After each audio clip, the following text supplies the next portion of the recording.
Aloha. It's just about 2 minutes after 6, so we're finally ready to get started. Refreshments are on the side here. Please help yourself. So I am Kapua, Kili ko kamai no ka aino ho pula pula ka abawa wainai mayao. And this is Carmen Guzman Simpliciano from our Kingdom Pathways work. It's also Joseph Simpliciano. Um, Very helpful community advocates, environmental well-being, our health. So they've been very upfront, also helping us with our cesspool and other air quality, other tests that we're doing. So we're thankful that DHHL, URSO, has agreed to come out here and provide the community presentation that we had requested back on June 5th. We reiterated on June 12th. So we're thankful that the commissioner, that our chair has approved the resources of the department to come out to our community. And also thankful that we have it on live. Yes. Are we also Zooming or just live? So Zoom and live. So we can take additional questions. We do have the opportunity to speak about other upcoming energy programs if time permits. And those would be the Genesis, which is a waste to fuel type of sustainability program, and also a tire project. And then the other one that is on the line is, not yet related to DHHL, but it does affect us in regards to our landfill. Where Manalo Gulch is wanting to resolve from having it in our community. And then bottom line, in Hawaii, period. What other alternatives are available? So not limited to it. And then regarding our energy sustainability, going in 2045 to be renewable energy sufficient, independent of fossil fuel. So we're thankful for that also. Before we have our presentation by Kingdom Pathways, I've asked Auntie Lokana to open our meeting with the blessing. And we also have, Ryan. We also have Ryan here, who's one of the other consultants. I'm going to have other consultants, which Russell can identify, and Ryan when they come up right after Kingdom Pathways presentation, which is very similar, if not the exact same thing that we did on June 5th, but it might have a little bit more information. Mahalo. Mahalo, pulikako. Mahalo kia kuno kia po ame kuya kia vahi. Lord, we thank you, God. We come before you humbly. Lord, thank you for the opportunity, Lord God, for all those that are collaborating to help us have more Ike understanding, oh God, of what is set before us, Lord. We ask, God, that you help us to be respectful to one another. Lord God, to aloha Ike kahi Ike kai. And that it is okay to agree to disagree. But Lord, as we come together tonight, Lord, we ask that, God, you just open the pathways of our minds, God, of our hearts and our soul, that we can come and learn more about you, not just to keep it for us, oh God, but to also share that with our community, our ohana, Lord God, our neighbors and our friends, oh Lord. We thank you for the Nanakuli Library, for allowing us to be here, our community events. Lord God, we thank you, Lord. And this is important. And we thank you for the hands and the hearts that have made it ever so possible. And Lord God, as we depart from this place, never from your presence, we thank you in the name above all names, and that's the name of Jesus Christ. Amen. Mahalo, Auntie. Aloha, everybody. For those of you who don't know, my name is Carmen, and then we can next. So I am, my ohana is that tutu man, that handsome bugger is Solomon Hanakiave, and we are from Ho'olehua Homestead. I just wanted to introduce Kalei again. She's the interim manager for Kingdom Pathways, and Joseph, the co-founder of Kingdom Pathways. Like Auntie said, we had a meeting back in June, and it was just a community meeting to get together and just talk about the things that what we know, what we don't know, and what we want to know more, and what we should know. Um, so like Auntie Kupo is saying, if we can just listen respectfully, and do all the right pono things.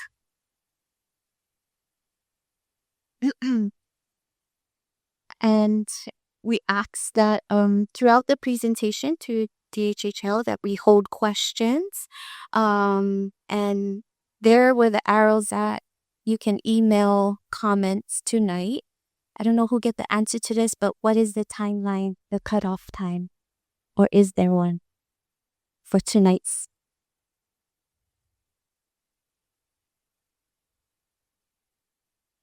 The comments? All the way, okay, 11:59 p.m. Mahal?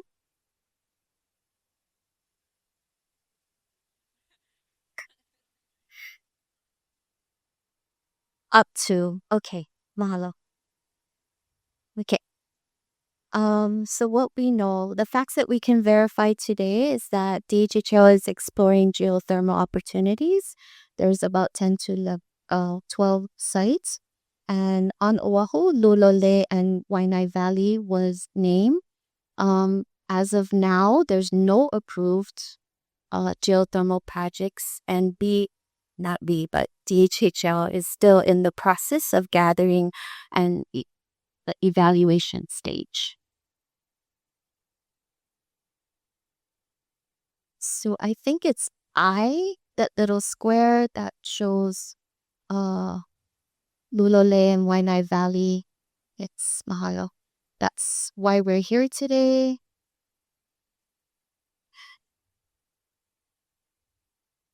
So some of the things that we discussed at our last meeting in June was the important unknowns, what we don't know.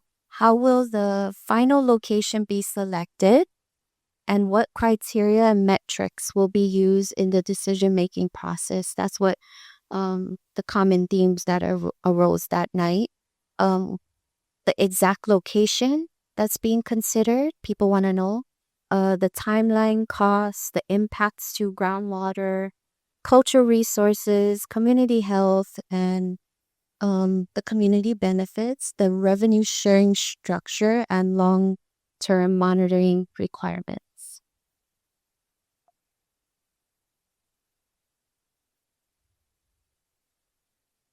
Some of the missing info that was discussed that night in that meeting, and we want to know more of the baseline ground data, the cultural impact, the existing fault and seismic data was mentioned, the lack of air quality information available on the website, if there are any health studies, the economic analysis and benefit package to include non-beneficiaries. I think we had a few comments about that, being that it is a DHHL project on a particular land. What about the surrounding communities? And is there an evacuation route or emergency response plan? So that's it for us. And we'd like to hand it over as soon as we can get the slides up.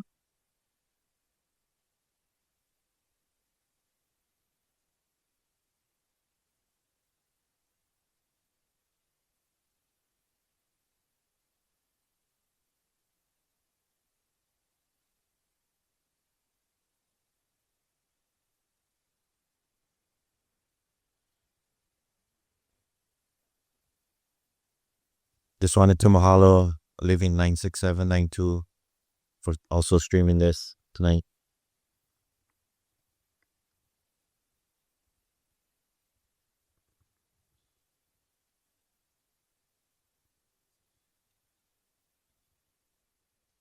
Hello, everybody. Hello, Maika Ko, Oraso Kaupu, Ko Inoa. I work at the Department of Hawaiian Homelands for Chairman Cully Watson in his office. Ryan Lloyd works in our same division at the department. Cedric is a consultant.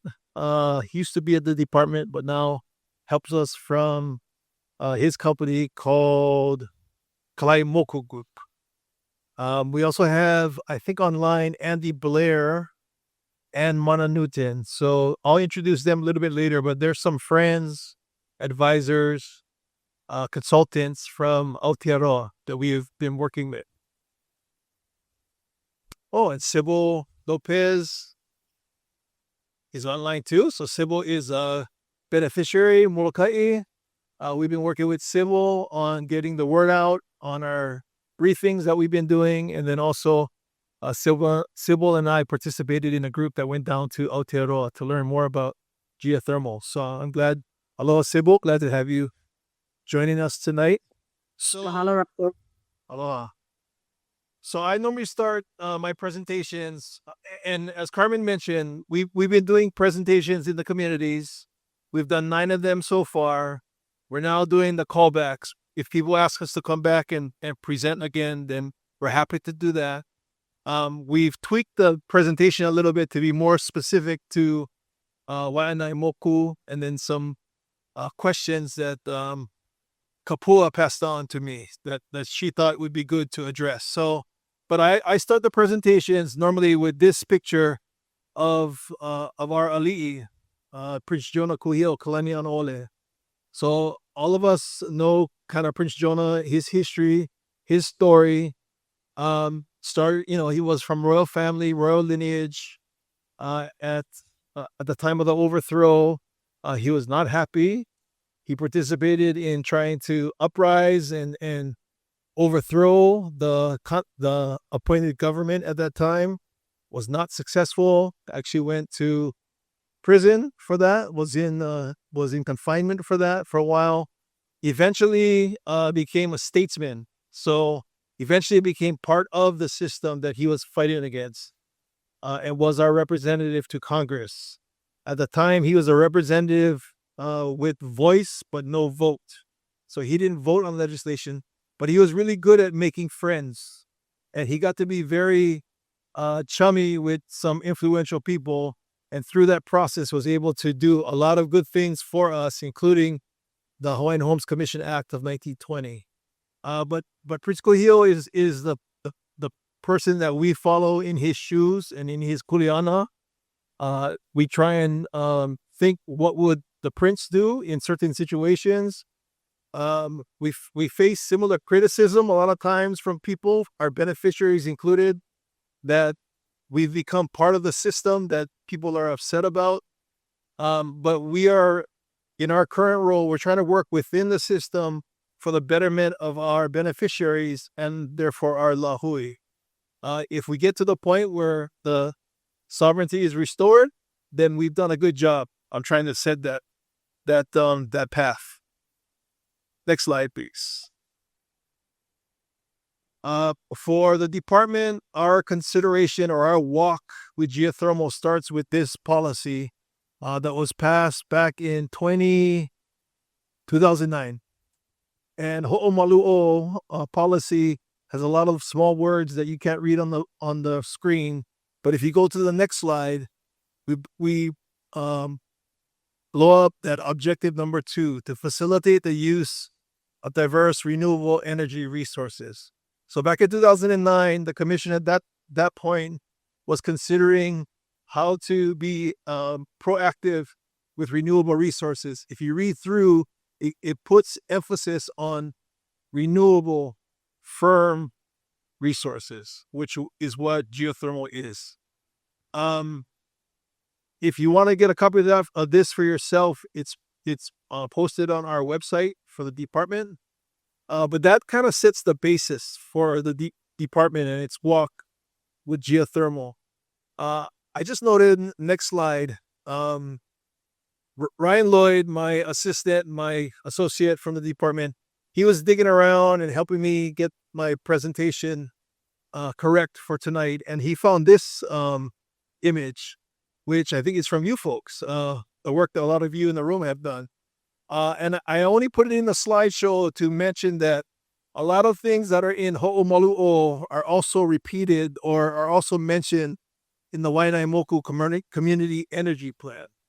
So for those of you who worked on this, mahalo.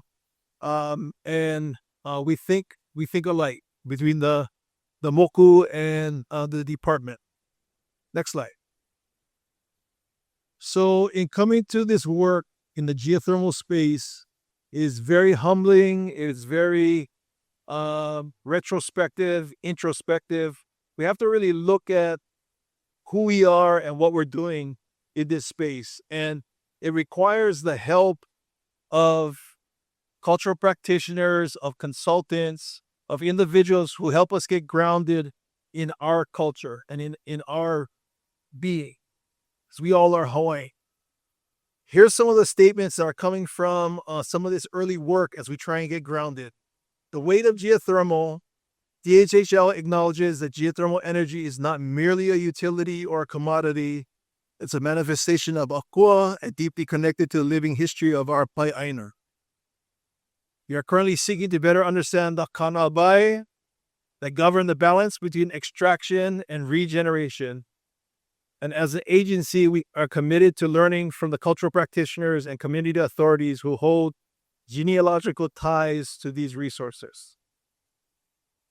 While reducing energy costs for beneficiaries is critical, we understand that true sustainability requires looking further ahead across generations, not just budget cycles.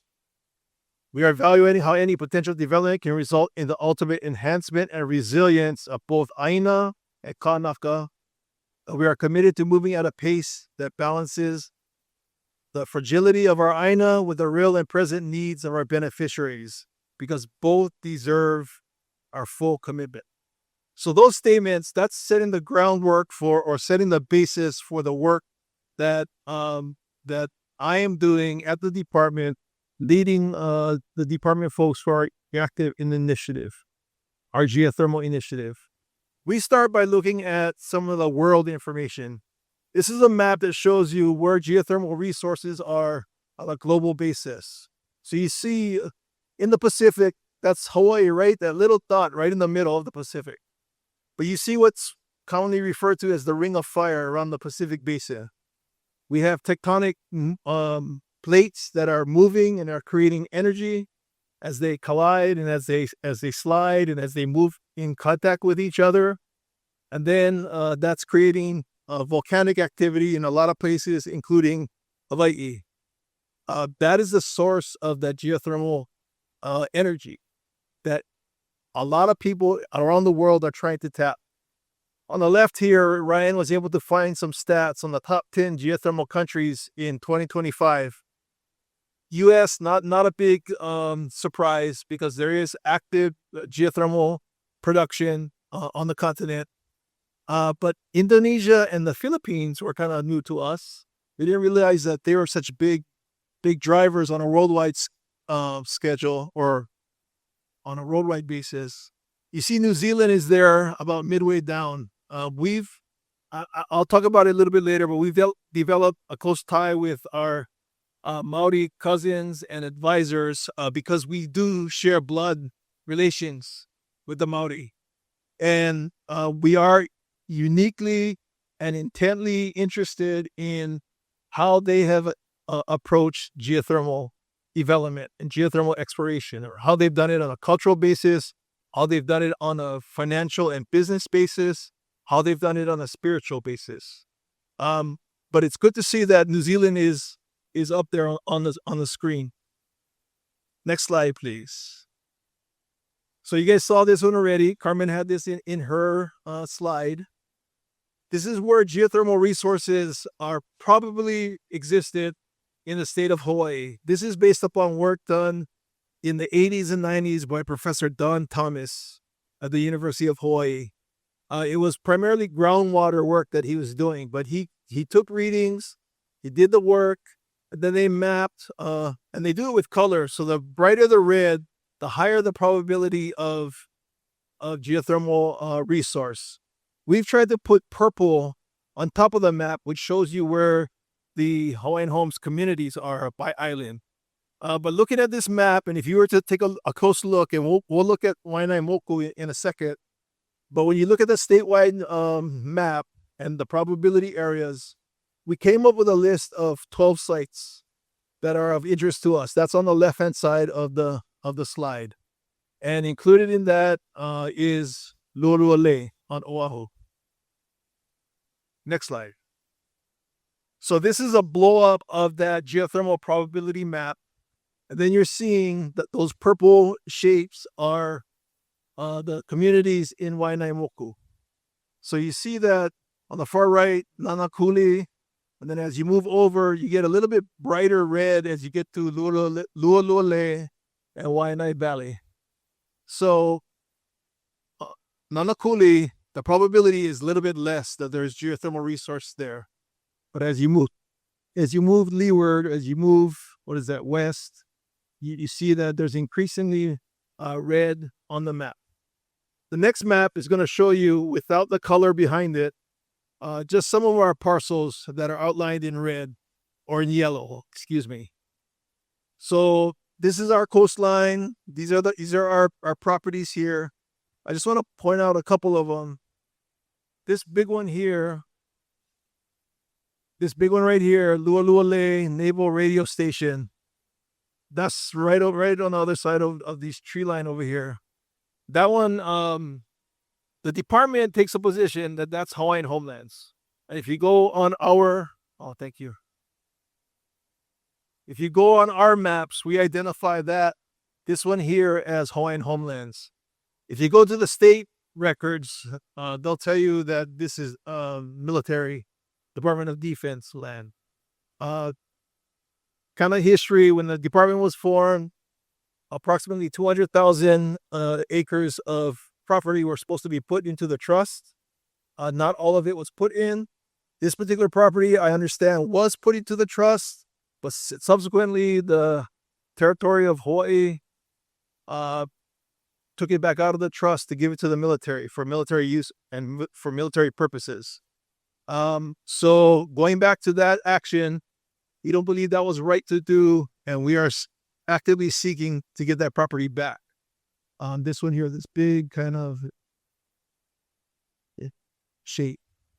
But along here, you see, adjacent to here, there's a lot of, this is along the ridge, up here in the back of Waianae Valley. This here is all the homes in the community. We have a few parcels along this area, along the edge of that parcel I was talking about. We don't show Nanakuli because, again, Nanakuli was not as active from the geothermal side.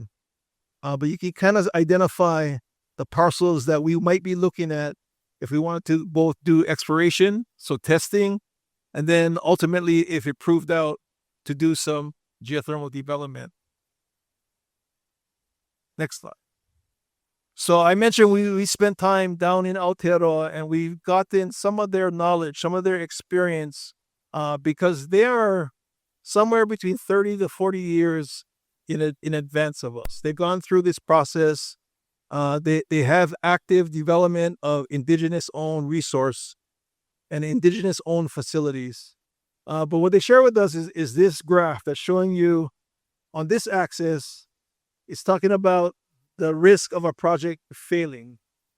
And on this axis is bankability or financeability, or how likely is a project to get financed when you have to go out, because these things are very expensive to develop. So you typically are trying to raise money from some source to do it. And all this graph is showing you is, as you de-risk a project, as you do the studies and the work, and as you come down this axis and you reduce the risk, we increase the chances of your project going forward because you increase the project's bankability. One of the more important things for us is this line of boxes on the bottom. Those are the phases of geothermal exploration and development. So you see on the far left, there's something called initial reconnaissance, years 1 and 2. That's where we are right now. We tell people that we are clearly in these two boxes. We're doing initial reconnaissance. We're doing early exploration work. We want to get to this exploration drilling, but we're not there yet. So we're trying to move from this box into this box at this point. But then you see there's other boxes that take you all the way to operation and maintenance of a facility, and then there's some estimates of the amount of years it takes to get through those different steps. Next slide. While we're in Aotearoa, we see a lot of stuff. We see that they have a lot more natural manifestation of geothermal. They have hot pools. They have boiling mud pits. They have a lot of that kind of stuff.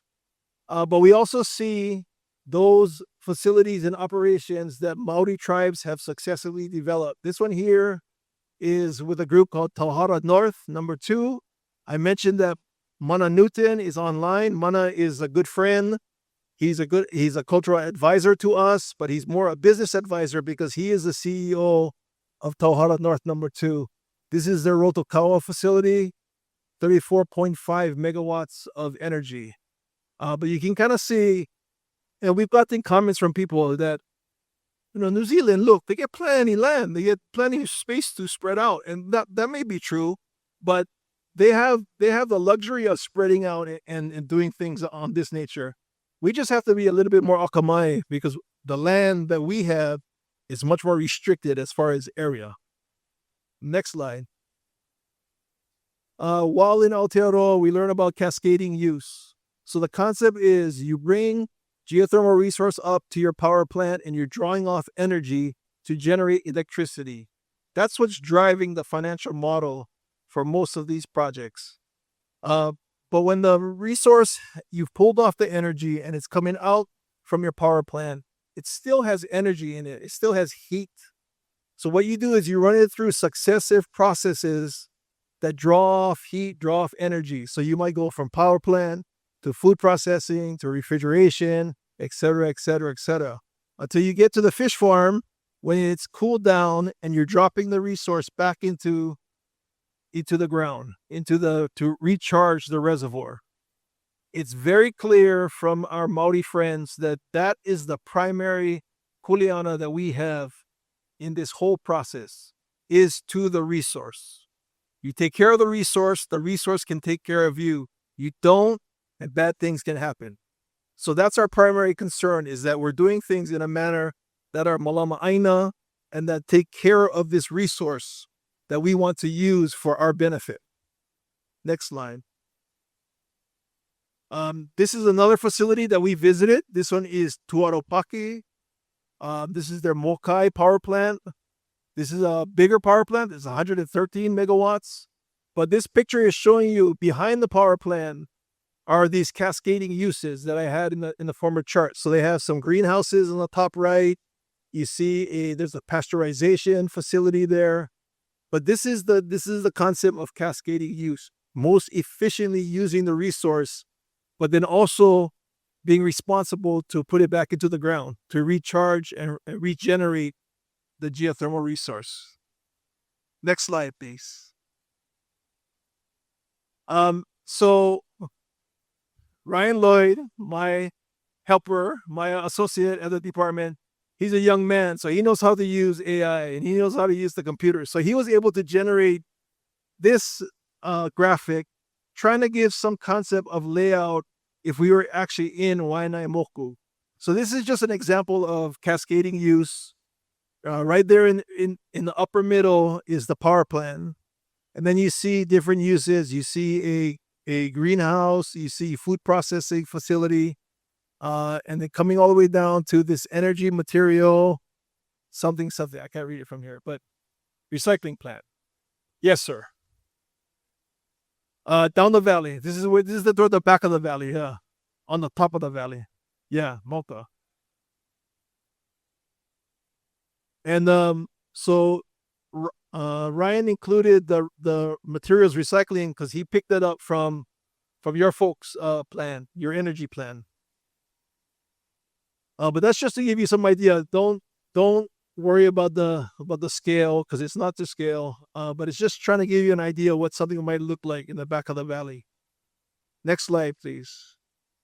Okay, so we have to go through this process of just learning the basics about geothermal. I've cut this section down a whole lot because a lot of you have heard this already, but there's a few slides in here I want to go over. The first one is showing you for geothermal, this is the system we're talking about. Oil comes down from the skies. It hits the ground, it percolates and goes down into the ground. It eventually hits some solid surface that cannot keep going down. And then it creates like these rivers, this groundwater that's flowing underneath our feet.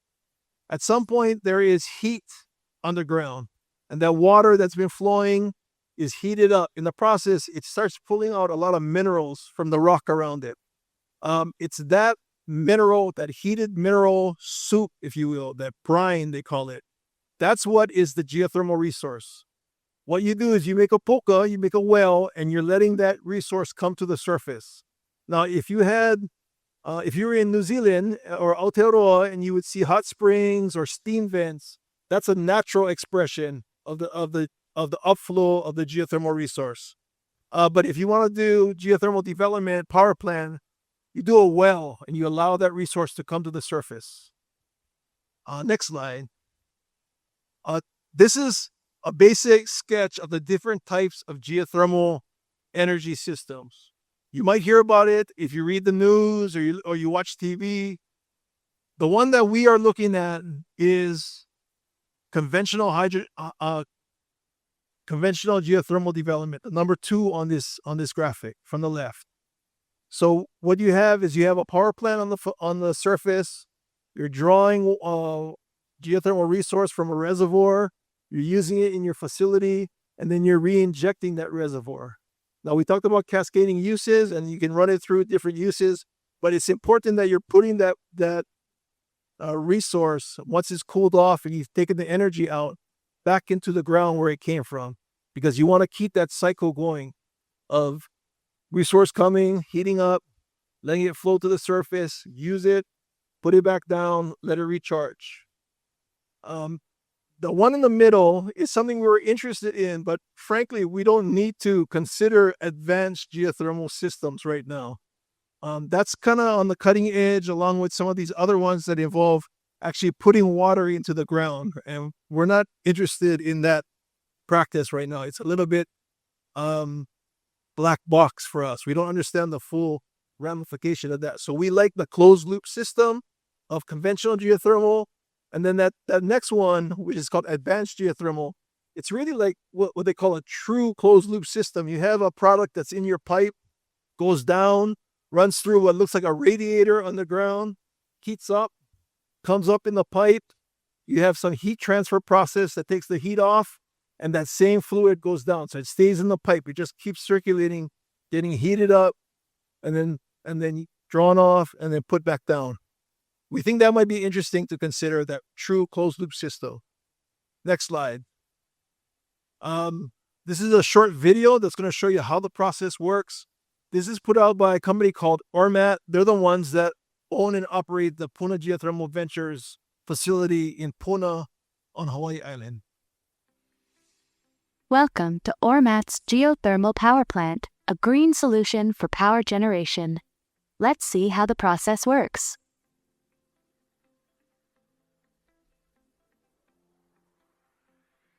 Hot brine is exploited from the ground through a production well. The hot brine flows through the geothermal piping system to the vaporizer. The hot brine flows through the tubes of the vaporizer while transferring the heat to the motive fluid. The motive fluid evaporates in the vaporizers, effectively changing its state from liquid to vapor. The motive fluid vapor is directed to the turbine where it expands, thus dropping in pressure and temperature and producing rotational shaft power. The rotational shaft power rotates the generator, which transforms it to electrical energy. After rotating the turbine, the motive fluid low-pressure vapor flows to the condensers through a recuperator, where it is condensed back into its liquid state. Then, the liquid motive fluid is pumped through the recuperator, where it absorbs some heat from the hot motive fluid vapor in order to increase effectiveness of the boiling process. After vaporizing the motive fluid, the colder brine is directed to the preheater, where it heats the liquid motive fluid before it enters the vaporizer. Then the brine is re-injected back into the ground through the injection wells. It is a closed cycle where 100% of the exploited geothermal fluid is re-injected back into the ground.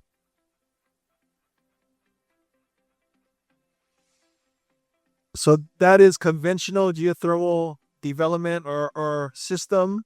That's the type of system and power plant that's being operated in Puna. That's the type of power plant that I showed you those pictures from Aotearoa. That's the type of system that Hawaiian Homelands is actively looking to explore the possibility of developing on trust lands. So we've developed a phased geothermal initiative for the department. On the bottom there, you see the base of our triangle. Phase 1 involves 10 to 12 potential sites. I showed you that on that map that had geothermal probability. So we are in the process of looking at 10 to 12 sites, trying to raise the funding needed to do early exploration. And I'll share what that means in future slides. If we are fortunate enough to advance to phase 2 and have 6 potential sites prove out through that early exploration, through the early what they call geophysics work. If we had a 50% success rate and moving forward, at phase 2, we would be looking at 6 sites to do slim hole drilling or coring. And I'll go through what that means in a second. But it's furthering the process to identify whether you have in the ground heat, water, and permeability of rock, the ability for water to move through the rock. Those 3 things are needed for conventional geothermal system. So if we again are lucky enough to move beyond the 6 potential sites and move up to the 3rd phase, maybe we get 3 potential sites that all the science proves out, yeah, this is very viable. We could develop a power plant here at this site. As you move up this triangle, you go from single-digit $1 million, maybe $4 to $5, maybe $6 million to do 10 to 12 sites, early exploration. If you're looking at 6 potential sites to do a slim hole drilling in phase 2, you're looking at somewhere between 40 to 60 million, so double-digit millions. If we get all the way to phase 3, and there is a possibility that we're going to develop a power plant, right now the estimated cost for that is anywhere from $150 to $200 million to build a power plant. So as you see, as you move along these phases, you increase your exposure, the need for financing, the need to go and find financial business partners to do this kind of thing. But right now, and what we've been on the road sharing with people,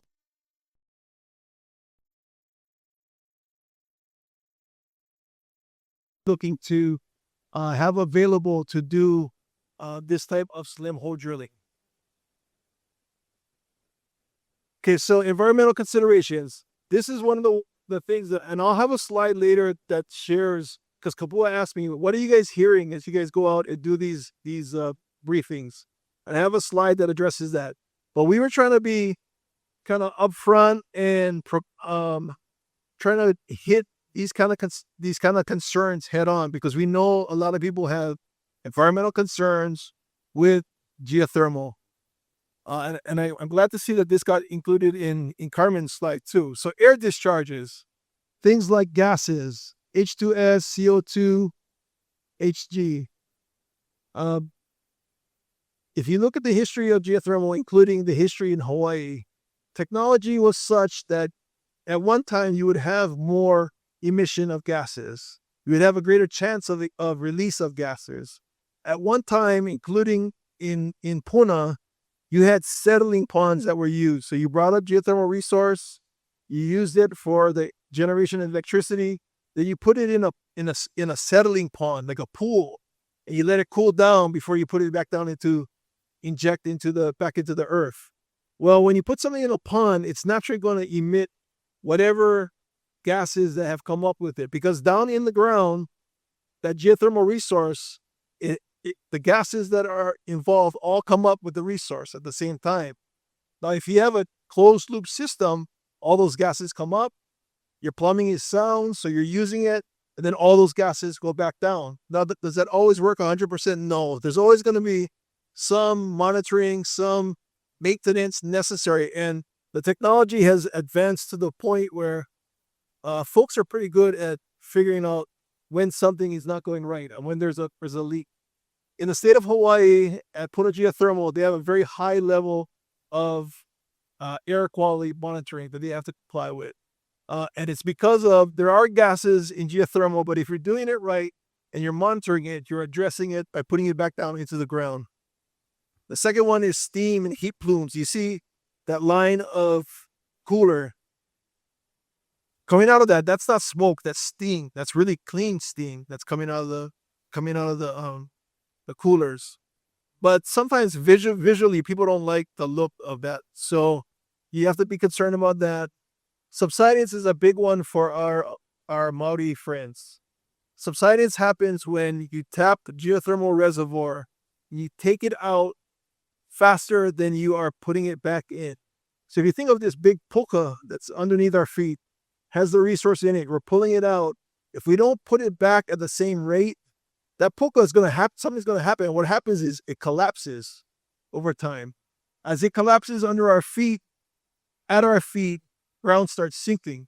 So over time, you see a subsidence of land. And in this particular example, this is Ohaki. What they were experiencing is a lot of their sacred sites, a lot of their marae, and the marae pa were being inundated with water because they have a river that's very close by. And as their land was subsiding, water was flowing into some of these sites. So it's not a good thing to happen. You don't want this to happen. And what you want to do is be responsible to the reservoir to recharge it at the right rate, at the proper rate, to keep it healthy and vibrating. Next slide. Ecological impacts. Anytime you're bringing heat to the surface, whether it's in a pipe or whether it's, for Aotearoa, they have these steam baths. But every time there's heat coming up to the surface, it's going to affect the flora and the fauna in the area. So you want to make sure you're keeping track of that. Now, again, if you have a true closed loop system, you're doing things right, you're gonna try and minimize those kind of ecological impacts. But it is going to happen, and you need to have the right type of scientists, the right type of engineers on staff to make sure you're doing it. You're doing it with the least amount of impact. Aquifer disturbance. This is probably the number one concern that we hear environmentally from our beneficiaries as we've been going around and doing these presentations. What happens to the aquifer? What happens when you drill down and all of a sudden you're taking our source of drinking water and you're putting geothermal resource into that, or you're letting it mix up into that? And the answer is, if you're doing this correctly, now, and that's a big if, because you need to do it correctly, you're creating a well that is penetrating often through that water lens down into the ground and then getting to the geothermal reservoir. So it's like a big straw that you've inserted through the water into the ground and down to the reservoir. As you pull that reservoir or that fluid up, it's within the straw. It's within this concrete encased pipe, if you will. You bring it to the surface, you use it, then you put it back down the same way. So you're traveling through the aquifer, but you're not mixing with the aquifer. Now, is there a possibility that something could leak? Is there a possibility that something could fail and you could have influence on the aquifer? Yes, but as you might imagine, there's pretty strict monitoring, and they could tell by monitoring pressure in the pipe, by monitoring the product that's coming up. A lot of different ways that they can make sure that they're taking care of not only of the geothermal reservoir, but also of the water reservoirs that are beneath our feet. Last one is seismicity. So when you are dealing with going down into the ground and dealing with hot surfaces underneath our feet, you will generate some seismic activity. This is a graphic that shows you at this particular site. This is one of the sites in Aotearoa, I believe. But you see the dots, they represent different levels of seismic activity. And as you went from early exploration through production, you see that you pick up in the frequency of those seismic events. Now, typically, these are small seismic events, not the type that you would feel, but they are monitorable and you can detect them with the proper equipment. A lot of the science will tell you that by doing exploration, geothermal or otherwise, what you're doing is you're creating the ability for some of this pressure, this seismic pressure, if you will, to burn off in small increments over time, rather than build up, and then have one big one where you have a big 7 point something, whatever seismic event. So seismicity is happening in nature. It's going to happen in any case, but with the geothermal, you might increase the pace at which that's happening. But hopefully you're monitoring and keeping track of its effects. Next slide. So this just says achieving balance is the key to do it. Be smart, monitor, respect the resource, stage developments to reduce adverse effects.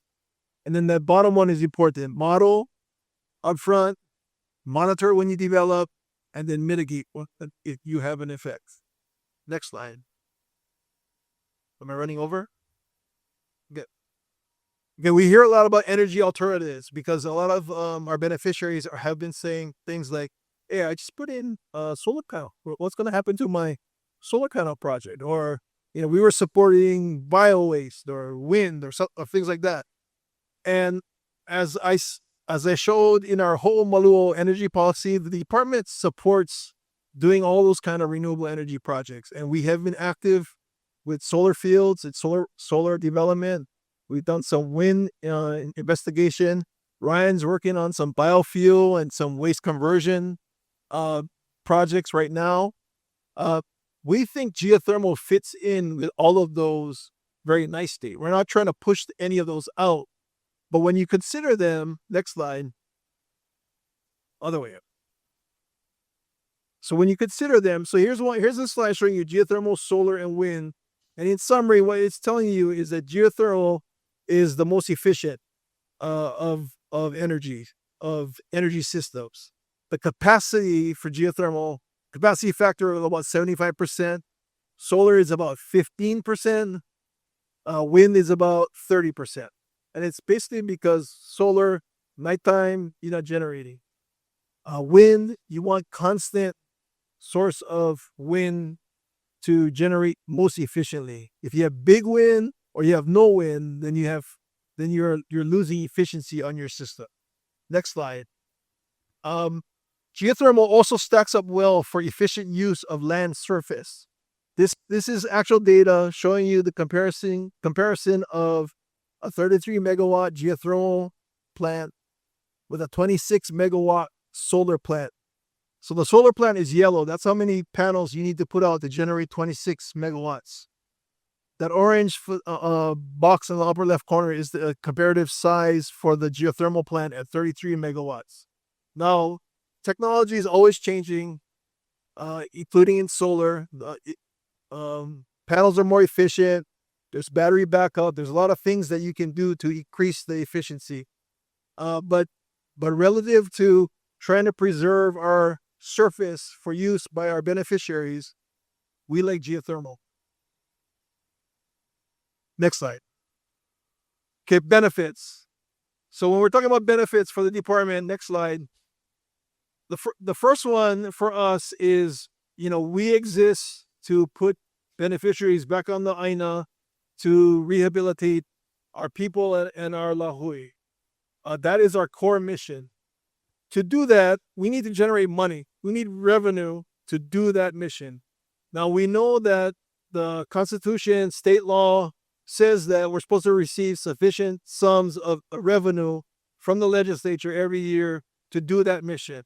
We do not get that, and we all know that. And we go to war all the time to try and enforce that obligation. So the reality is we have to identify alternative sources of revenue, of income, that we can generate revenue so that we can do our mission. Geothermal is one of those. What these numbers are showing you on the screen, these are actual numbers from publicly reported numbers from Puna Geothermal Ventures. So the estimated cost to build a facility, about $150 million. Gross revenue, 40 million. That's an annual number. Annual operating expenses at 13.5. So the annual profit, about 26.5 million. Now, would the department, if we were operating this facility, receive 26.5 million? No, because we got to go out and finance that 150 million. So we're giving up ownership in the process. Now, if we're able to convince all of the elite trusts, like the chair wants to do, to come along with us and to partner with us, maybe we can preserve a good chunk of that 26.5 million. But you can see that these are the kind of numbers. This is based on a 30 megawatt system, which is what Puna Geothermal had as recent as a year or two ago. So with the bigger facilities and the ability to use offtake to do some of these cascading uses, you can increase this number pretty significantly. But that's numbers because next slide, it'll come up. It takes a while to do it. Yeah. So, yeah, just let it'll populate eventually. So when this pops up on the screen, you're just going to see a bunch of numbers telling you how many lease applications we are trying to process at the Department of Hawaiian Homelands. And what? Excuse me?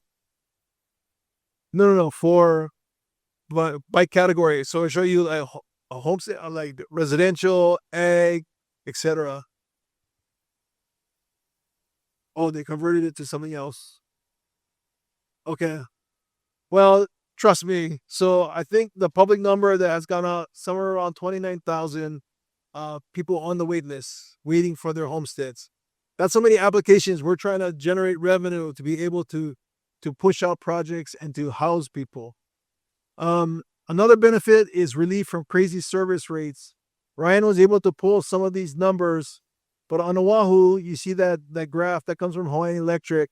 The average residential rate is 40.54, I think it says, per kilowatt hour. Over there on the upper right-hand corner, that 42.87, that is state average. So Oahu, we're actually a little bit lower than the state average because when you throw in areas like Molokai, like Hana, some of these more remote areas, they're paying way above what we're already is an exorbitant rate. Next slide. So this is on a collective basis. You see that on Oahu, estimated annual energy costs, this is from maybe 2 years ago, 14.5 million collectively for all the DHHL lands. You go to the bottom right, statewide, 32 million. That means that collectively, as beneficiaries and as the department, we were spending 32 million on energy, on just paying our electric bills. It's kind of staggering when you think about it because these numbers are old. And if you think about the war right now in Iran, oil prices and what they're doing, these are probably dated numbers. It's probably much greater right now. These are the kind of things that we hope if we are able to move forward with development, we have our foot in the ground and we can control some of this activity. We can tell the utility, hey, if you want to purchase electricity from us and our facility, then we want you to deliver it to our beneficiaries at cost. Right now, that's somewhere between 14 to 15 cents, but you're getting it at the earlier graphics at 40 or 42 cents. But we tell them, hey, no, if it's Hawaiian Homes and it's a beneficiary, they're getting it at 14 or 15 cents. Now, don't quote me on the rate, but quote me on the ability to try and control that rate that you're paying. That's a big benefit for our entire Lahui, but that's a really big benefit for those communities where we put a facility eventually, because those are the communities that are affected by that facility and that operation. And those are the communities that should receive these benefits, this relief from these rates. Next slide. I'm going to let Ryan explain this one because he was able to generate this just today. And I'm going to let him kind of explain what this is telling you. All right, thank you, Russell, and thank you all for being here, and Kingdom Pathways for hosting us, and Tikopua for setting it up. So, leading up to this meeting, trying to do some research more specific to Waianae Moku. I reviewed the Waianae Moku Community Energy Plan that I'm sure a lot of you had input on, about how we're going to approach the energy crisis here in the future. This report was released in December 2025. I think there are a lot of goals and future projects that do align with the community plan that this geothermal initiative would be able to contribute to. So this graphic here, I mean, first and foremost, you guys all know that DHHL is a homesteading program. So we don't have any steady sources right now to continue the program and clear the wait list. So we see this as a potential revenue stream for that. But secondary, Chairman Watson has made it clear that the additional benefits, the additional funds, the royalties, we would like to keep in the community where the geothermal plant is housed.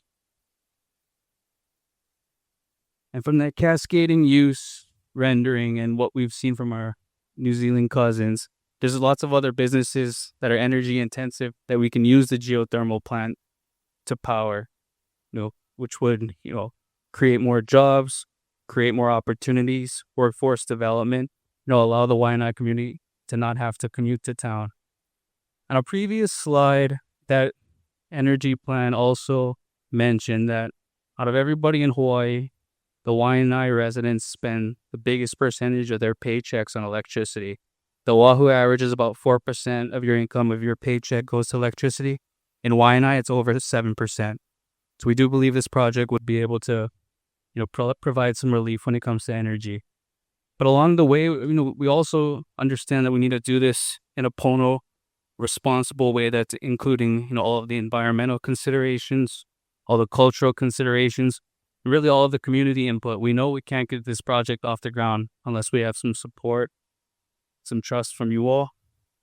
But really, without the Kahe power plant, Waianae consumes about 3.5 times more electricity than it produces. So from the solar and all the other alternative energy resources, we still need to make up that difference somehow once that oil power plant is shut down.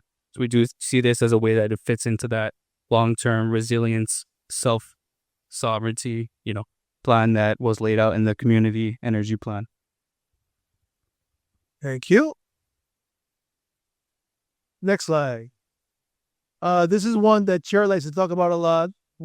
He specifically, but the department in general, would like to work with all of our elite trusts, with our different organizations, Hawaiian Council, all of the folks who are looking out for our people and our lahui. In numbers together, we each have separate focus in how we can support the lahui. But if we do stuff together, we could do stuff. It becomes that much more powerful. So Chair is actively talking to our Ali Trust.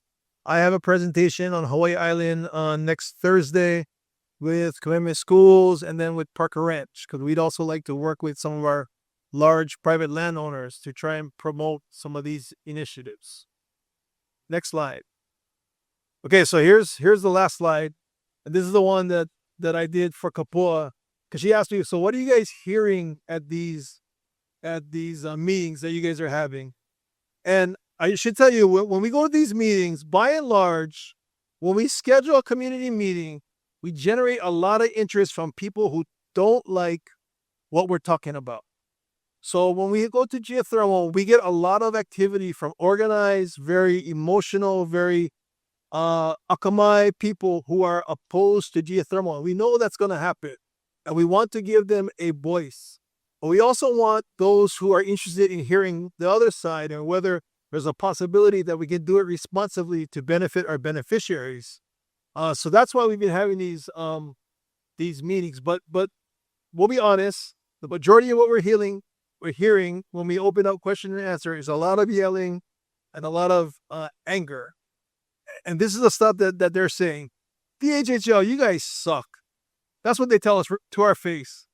There's this history of trauma in our homesteads where people have dealt with the department over time, and you promised us you're going to have this water system built in Ka'u to do our ag lands.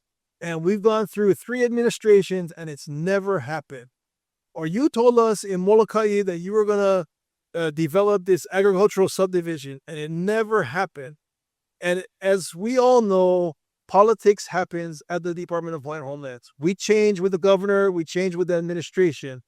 So the best we can do to address this comment and the historical trauma that some of these beneficiaries have is to stand there and take it and to listen and to acknowledge and then to say that we're trying to do the geothermal piece in a way that will transcend the current political or the current administration. Now, I'm not going to go into detail how that's going to be, but that's the kind of thing that I work on a lot before I got to the department, and then now I am at the department. I'm trying to build these lasting projects, these legacies, if you will, that will continue beyond Chairman Watson, beyond Chairman next person, into the future to benefit our Alahui. But again, I get it.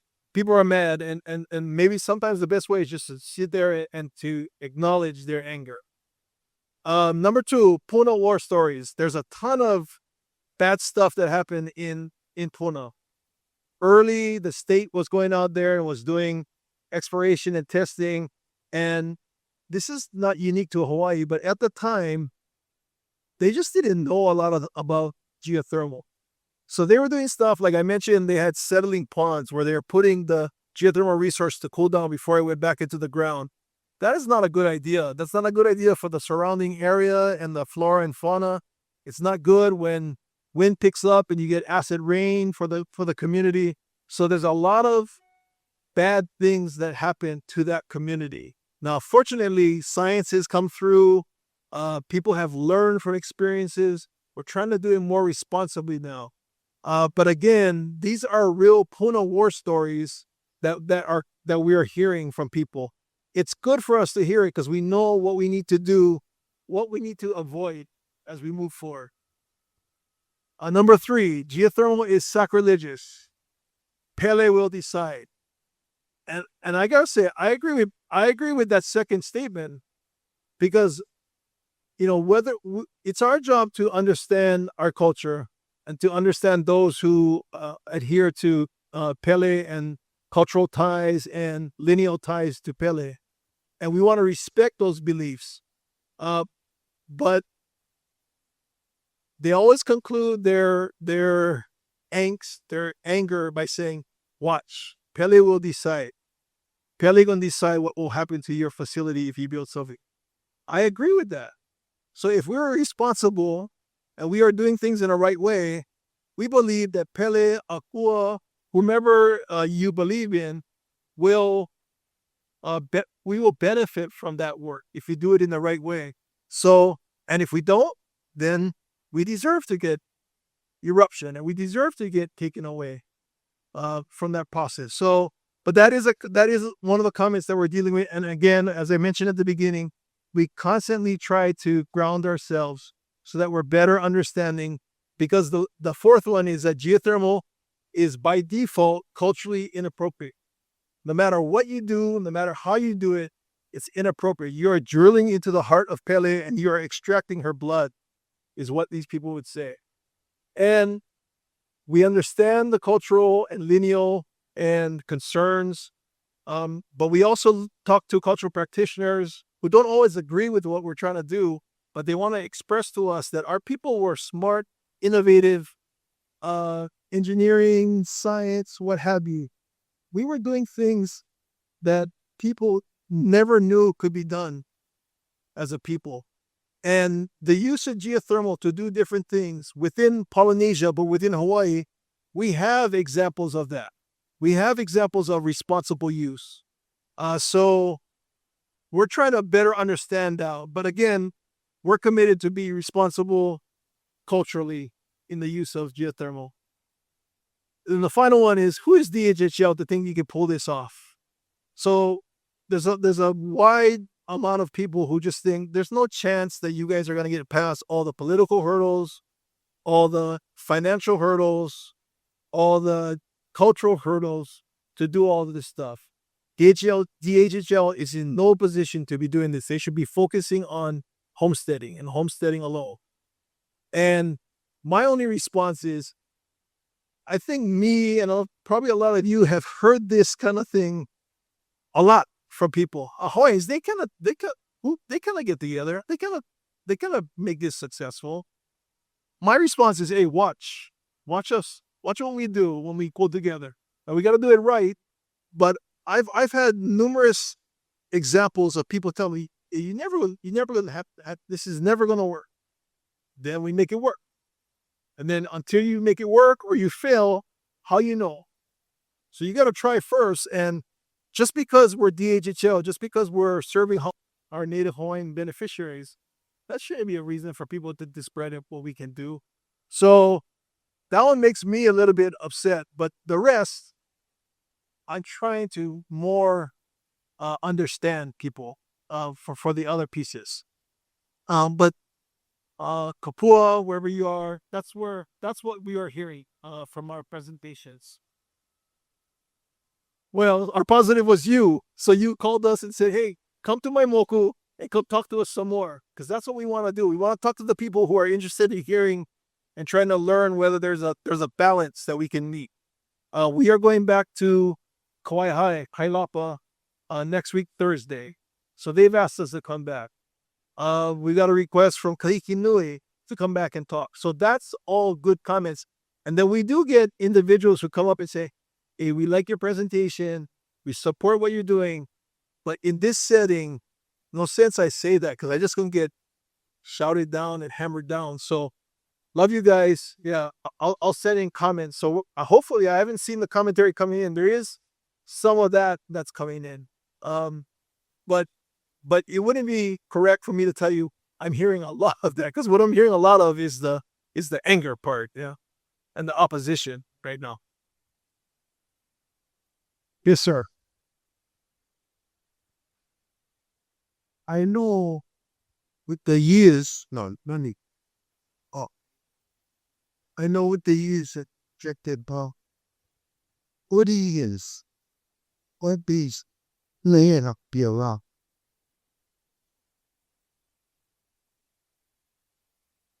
Well, take stuff. I 8 generations.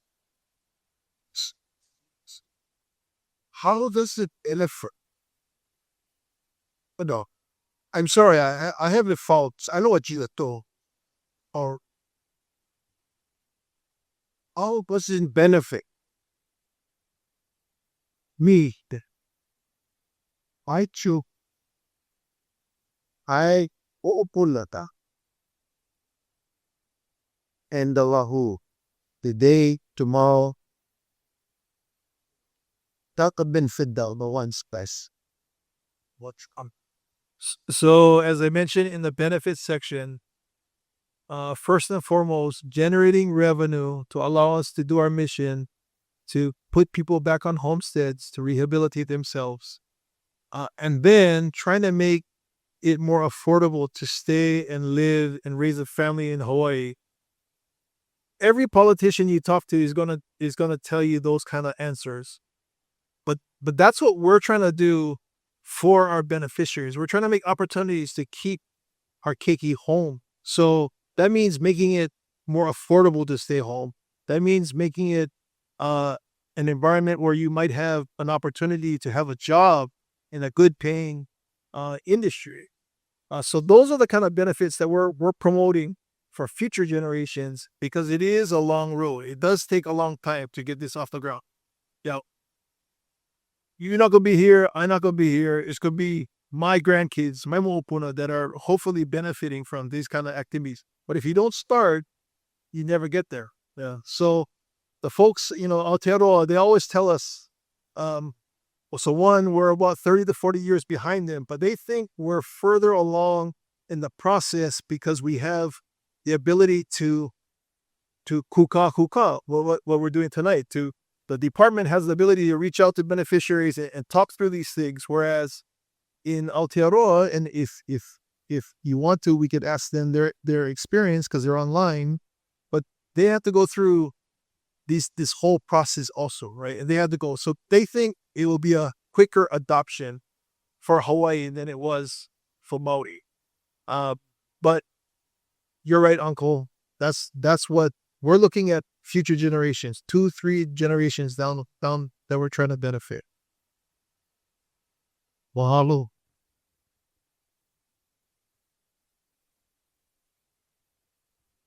Yep. Aloha, Michael Eli. Aloha. Um, Hawaii is a big title fraud scam. Okay, Hawaii.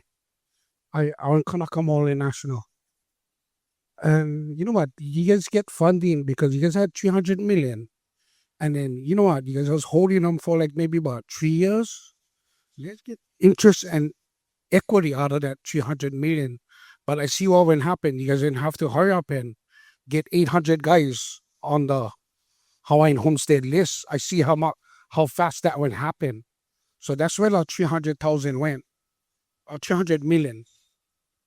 And then where you guys are seeing, where you guys are going to do that, Hale'ai, is going to affect other places where I get my lo'i up in a mountain.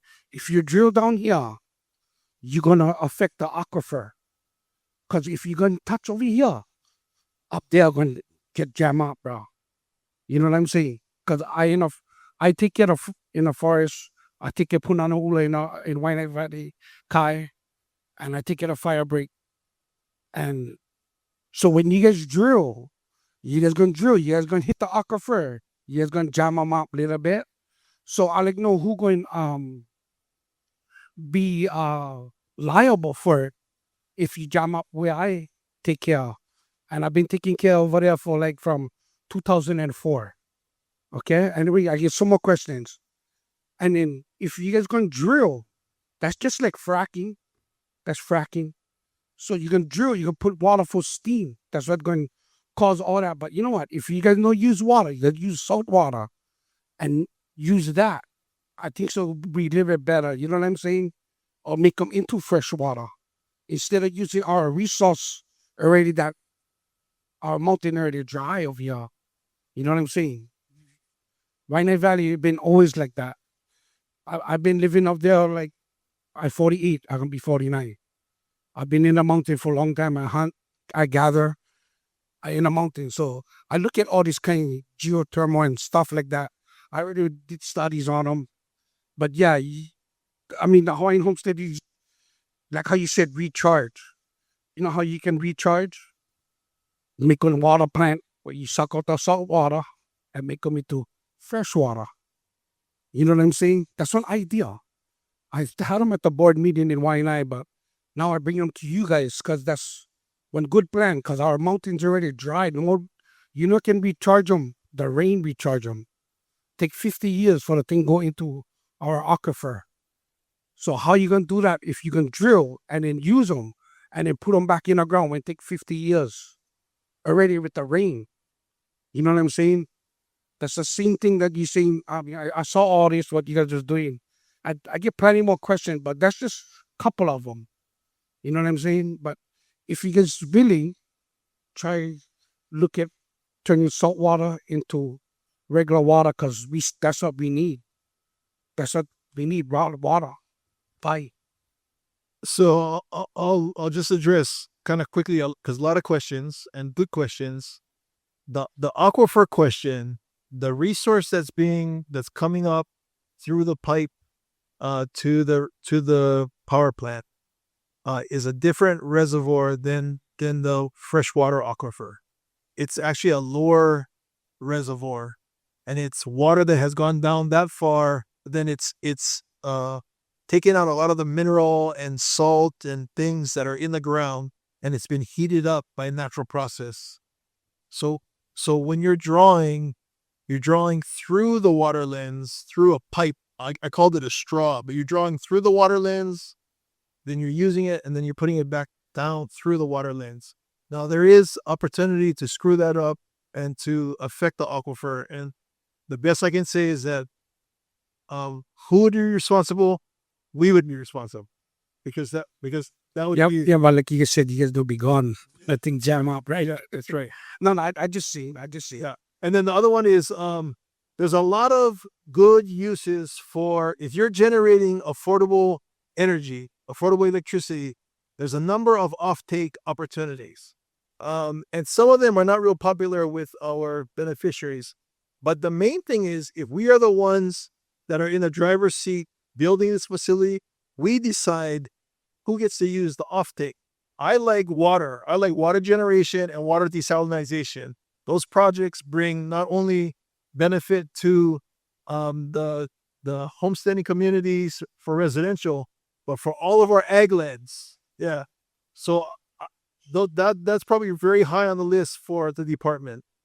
We also are interested in hydrogen. Hydrogen production is a fuel that you can be used, that we have current technology that can generate that as a usable fuel. It just takes a lot of energy to create it. But if you have geothermal, you can fuel some of those kind of processes. So why not? The King Kalaukaua, they guys had the turbines up there, but then they take them down because the water supply will cap all the water. But that's what he used to run, yeah. He run that all the way to down below into Waianae town. Could still get the platform where had the engines and stuff and turbines, still get them. But yeah. I mean, and plus too, when you fracking like that, I forget already. Yeah. So and I appreciate the comment about fracking. That's why I mentioned the process of putting water into the ground for generation. That is not something that we are looking into right now. We are allowing resource to flow to the surface, use it, and then be responsible to recharge it and put it back down.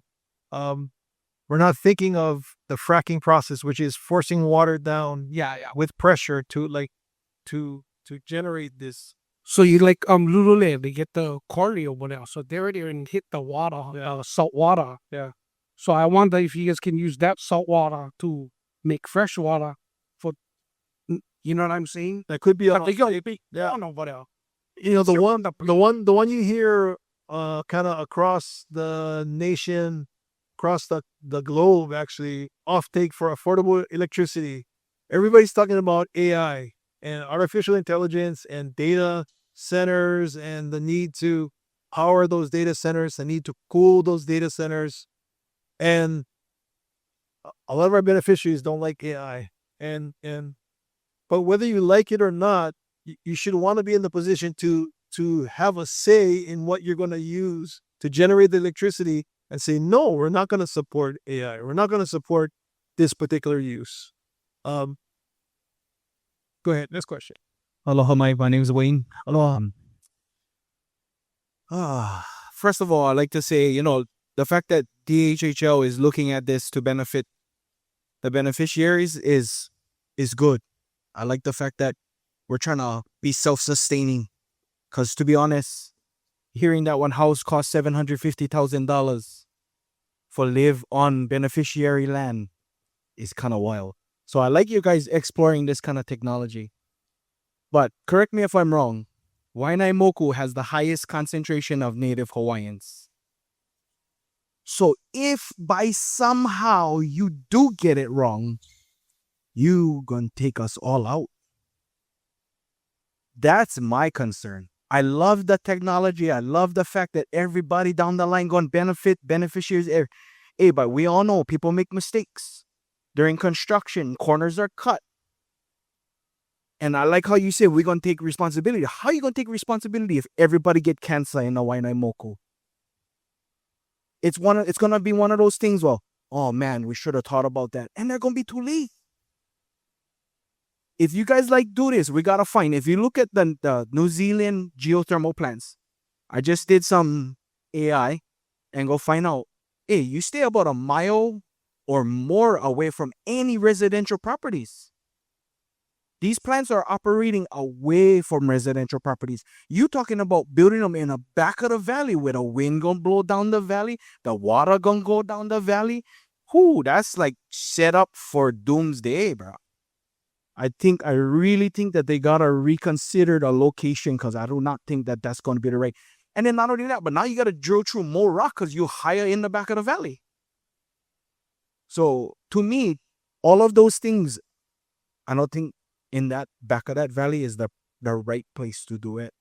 I like the idea. I like the fact that our keiki gonna be able to learn about all of these new technologies that gonna be able to help us be self-sustaining and renewable. But I don't think that that's the right place. And I think that if somehow Uncle Murphy comes in and we get it wrong, the impacts we're gonna have, unfortunately, they're gonna be in the history books, and it's not gonna be a good thing. So we really gotta think about that. Mahalo. Aloha. My name is Maiselo. And I am that family that lived back there for 150 years. We have 22 and a half acres back there, and we still reside on that property. We have our kupuna, Evie, my grandma, my uncles, my aunties. We have our own legal graveyard over there. And building that back there, we have to take in consideration that if you poke something going to be is going to react. And right next door, we get the military base that holds all the ammunition, the Naval Mag radio station. And what he just said, my family not ready for our components is 80, it'll be 90, they probably pass it. We the next coming up. We the next generation. I 60. And I not ready to see an explosion and we got it. Where we going? This is our land. This is not Hawaiian homelands. This is my grandma's private land. And back there's some water wells, but it's drying up on our land. We have water wells, but it's all dry because why? They're tapping in front of cop. So I don't know where you're going to get your water, how deep you're going to dig, but I don't think it's the right place to put this. Because if you look at that whole decorative, plan that you did, that's not nice for a mountain too. We get a lot of people still go up there and hunt and, do their little ceremonies up there. And back there you got the homeless shelter, you got the transitional shelter. Back there you get people on the side of the mountain. And that area, right now, I don't think it's a right idea for the geothermal, especially if we're trying to get the rubbish out of there.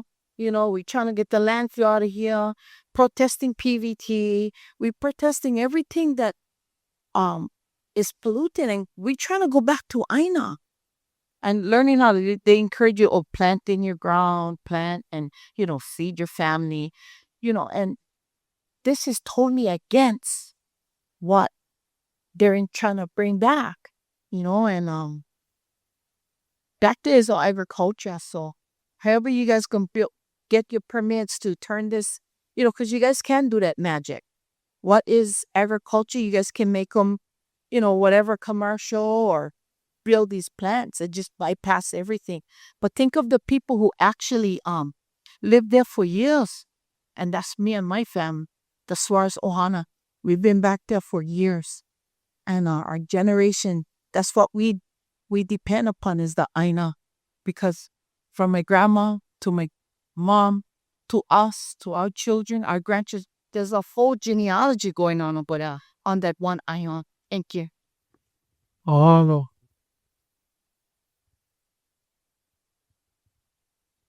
Hi, my name's Paul Ayo. I live on Second Road, Nanakuli, Lepeka'ewe.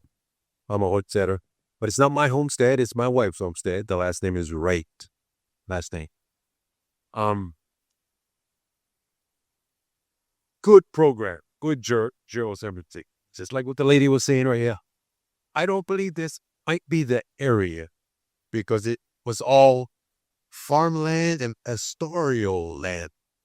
The valley tells you that. Either do road valley, not up valley, or Palama or toward better. It tells you that when you see look at the valley from the ocean. I look at that valley from the ocean because I paddle. And I see this gracious, magnificent land looking at me, the one guy in a canoe looking at the land. And I said, what a beautiful place it is. God put it there, not me, not you, not anybody here. How cool. So I praise that we have it there the way it is. And the way it is, we should certainly see what I will want to use. Instead of preparing it I want to preserve. And preserving it in the right way, your way is a good way. I'm not negating that. What I'm saying, what we need, seriously, and I really promulgated this and I'm advocating. That valley then sits right on the other side. PVT owns that property. They own the property across the street from them because they wanted to own another PVT property. Okay, up the door. We said no. Yeah, Anthony. We said no more PVT on the other side of the road. They own that land. They bought it for $3 million. What I would like to see in that valley, and seriously, is for our kids. It would be known as the Nanakuli Regional Health and Wellness Center. For us, as OFATs, for the young OPO, it would be this wellness center. It would encompass a commercial kitchen, football field, softball, because that's what's really needed for our children on this side of the island. Because if you look at Tanakuli Park now, there is no room for any kind of sports activity that we're all praying that we get. We cannot even utilize the park on a weekend because all the people from town come to this side of the air. So, not that we're being debated. No, what we need is something for our children, and I believe that's the thing we need on that valley and the other side. And I think, bullshit, in some of them, man, I'm not sure how much of them, man, but that's what we need. We need a big, huge facility. That facility for the people who are present and the people who are what we call. It would also be another evacuation center that we do need. I'm talking about need, not a want, a need. Because right now, Lanakuli High School is the only evacuation center we have for this gravity. The other one is on the other side, which is Upper Waianae. You can use the both bus. Yeah, when I go bus or Batanto. In Miley, there's none. There is no evacuation in Miley. You have to come up to the Esper. And now that Park Care Road has been opened right through, that's another evacuation route to get to this facility that we do need. We do need. And I'm advocating with that by talking, at least to you, here, EATJ. And some of the people in our community is looking for something.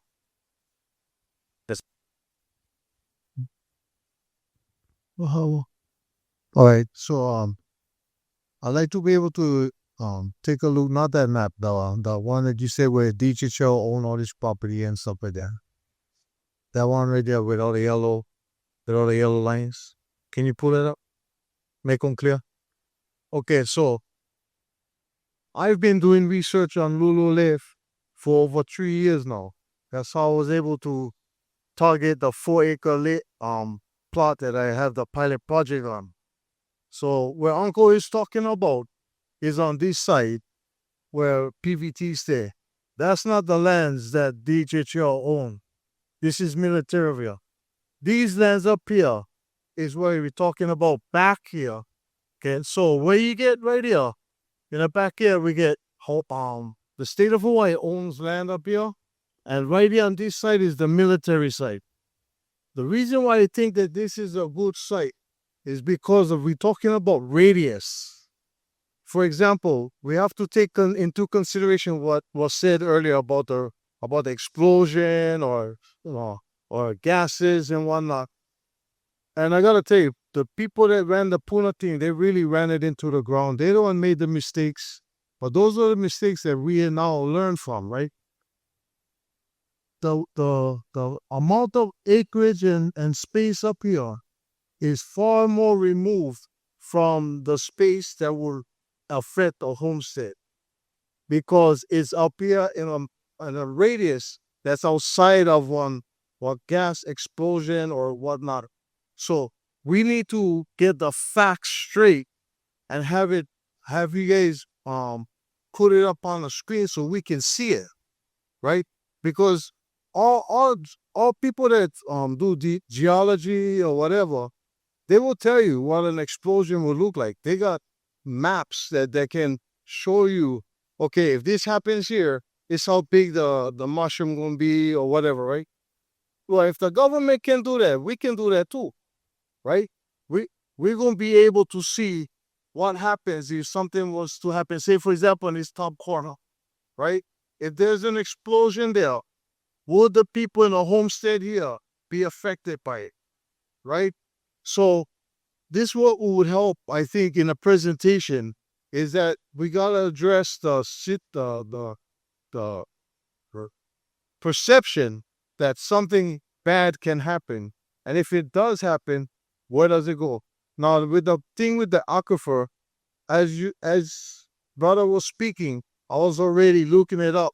Yeah, you're right. The thing will go past the aquifer and not going to affect the aquifer because it's going deep underneath, right? So I'm just asking the department to take that into consideration because that is a real fear that we have. And if we can address that issue, we can be able to fix that, because now you guys when you say you're going to be responsible, you're going to have to demonstrate to me how a blast zone right here would affect people over here or at all, right? So I know the answer to that question, right? Because I did unlike some people who say they did research, I actually do work research. I have a whole thing written on it, right? You can see my flyer that's out there tonight, right? So I just ask you to do that because I believe that can help alleviate a lot of those shits. Mahalo. So the process for identifying those kind of issues and what would be involved in an actual development, all of those issues would be addressed in the environmental assessment, environmental impact statement that you would have to prepare. So right now, the department is going through the exploration phase, the studies, the go look what's in under surface. We're not proposing any particular site. I know I showed you Ryan's rendering that showed the back of the valley. That was just to give you some concept of what it could look like in context. But before we did any kind of development of that nature, any kind of development where we were actually going into ground, we have to comply under state law with Chapter 343, the whole environmental impact statement, environmental assessments process, which would take into effect all these kind of issues about not only wind and water, and they take into account cultural effects. You have to do what's called Kupakai analysis as part of this process. You have to identify cultural impacts.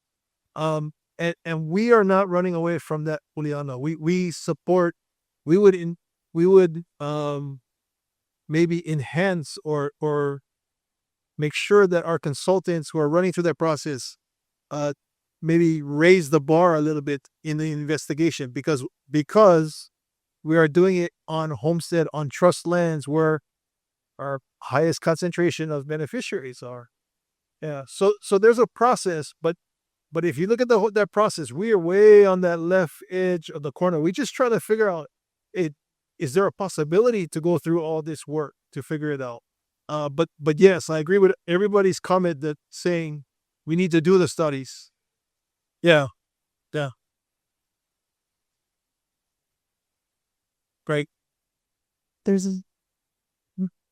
So Kauka Ohu has a question. Has geothermal enriched the lives of the Maori people that those geothermal plants are on, and in what capacity? So I might ask if Mana or Andy are still on. Maybe you guys can address the question. Aloha, Mana. We see you on the screen. Aloha kākou. Mihi atu kia koutou ngā whānui, ngā ohana o Waianae, o Lololei. Mihi atu kia koutou tato. My name is Mana Newton and I'm over here in Aotearoa, New Zealand. And just by way of introduction, I actually married and brought back one of your Hawaiian princesses to Aotearoa. So I lived in Hawaii for about 19 years. And so I have 6 hakahula kids.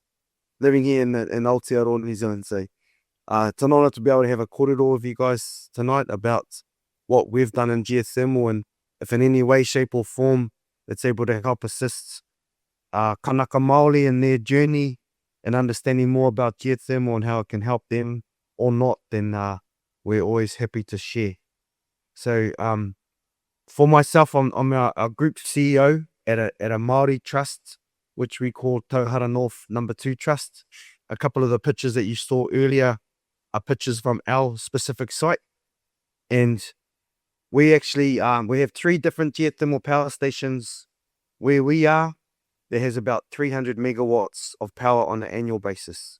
And so 300 megawatts, 1 megawatt is enough power for about 1,000 houses. And so our area provides around about 5% of the country's power as part of what ours looks like. We're from an area that has lots of geothermal, and you would have heard Russell talk earlier about we have a lot of natural features. So I grew up right beside the power stations. Our houses are right around the power stations. So, and we also grew up right beside all of the geothermal natural features. I grew up bathing in geothermal steam all around us. It's a huge part of our history, our whakapapa, and our culture of who we are. We do have examples of geothermal in New Zealand that happen to Māori and not with Māori. So you would have seen a picture that Russell put up of a place called Ohaki. At Ohaki, what happened is that back in the day, the government came in and said, you're going to have geothermal and this is what it's going to look like, and we don't care what you have to say or what it's going to be.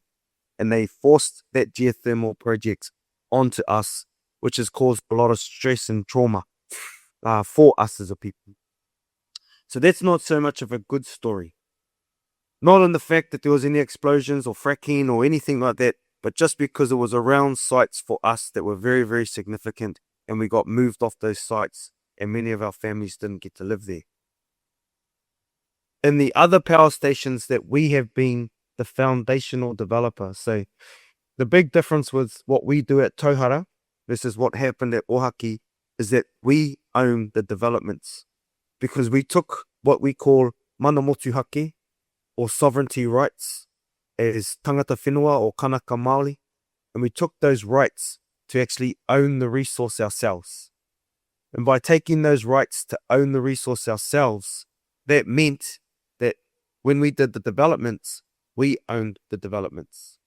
And what we do is we, as Russell's talked about, we understand everything that we can about the geothermal reservoir, and then we just develop very, very slowly and very, very conservatively, significantly lower than what you can potentially do.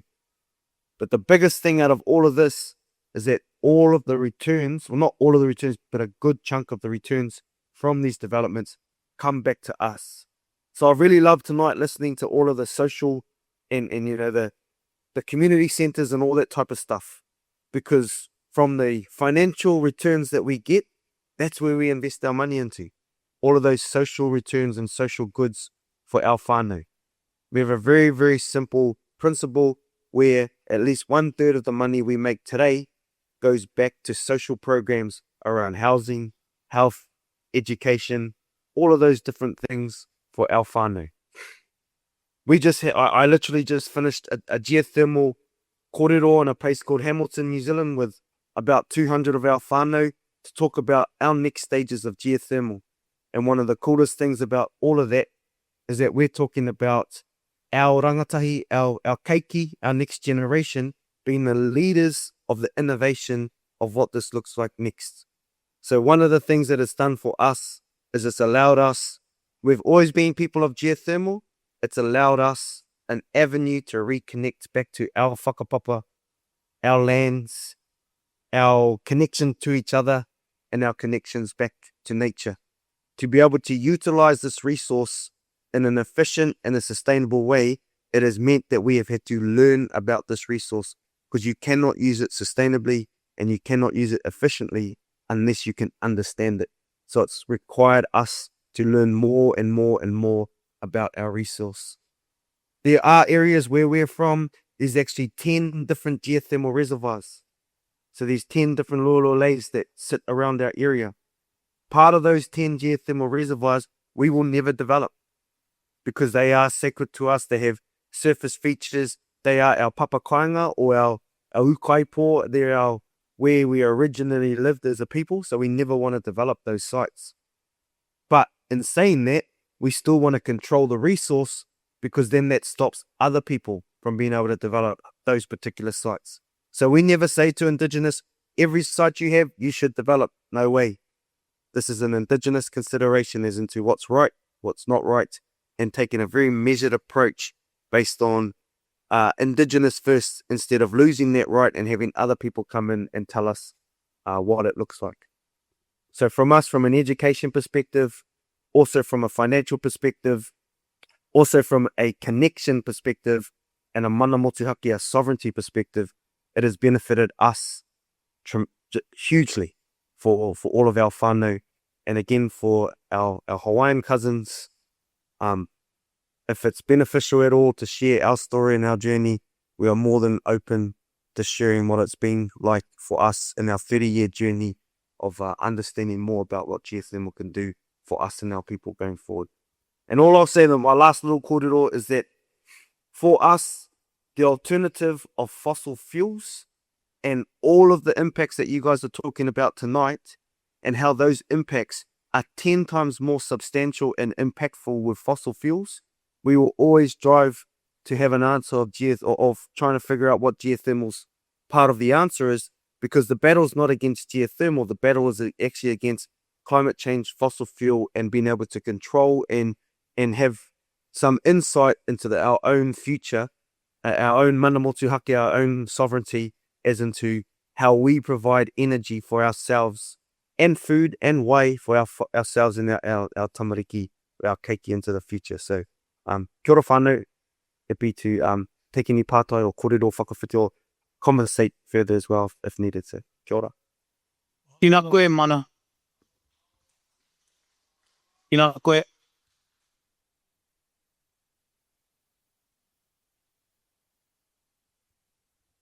Globalization.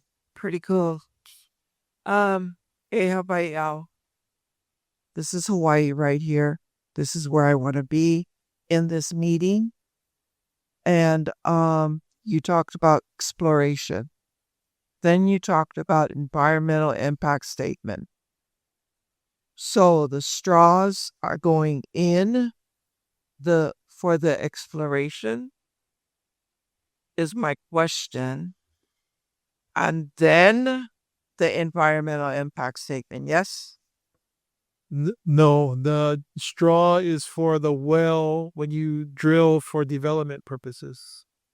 The exploration piece is a coring, so you're taking a sample, if you will, of subsurface, and you're coring, you're pulling it out, a small poka, maybe about 6 inches to 8 inches in diameter. You're not Exploration is already in process, and then the environmental impact statement. So for the exploration phase, because it is exploratory, it's investigation, the EIS is not required for that process.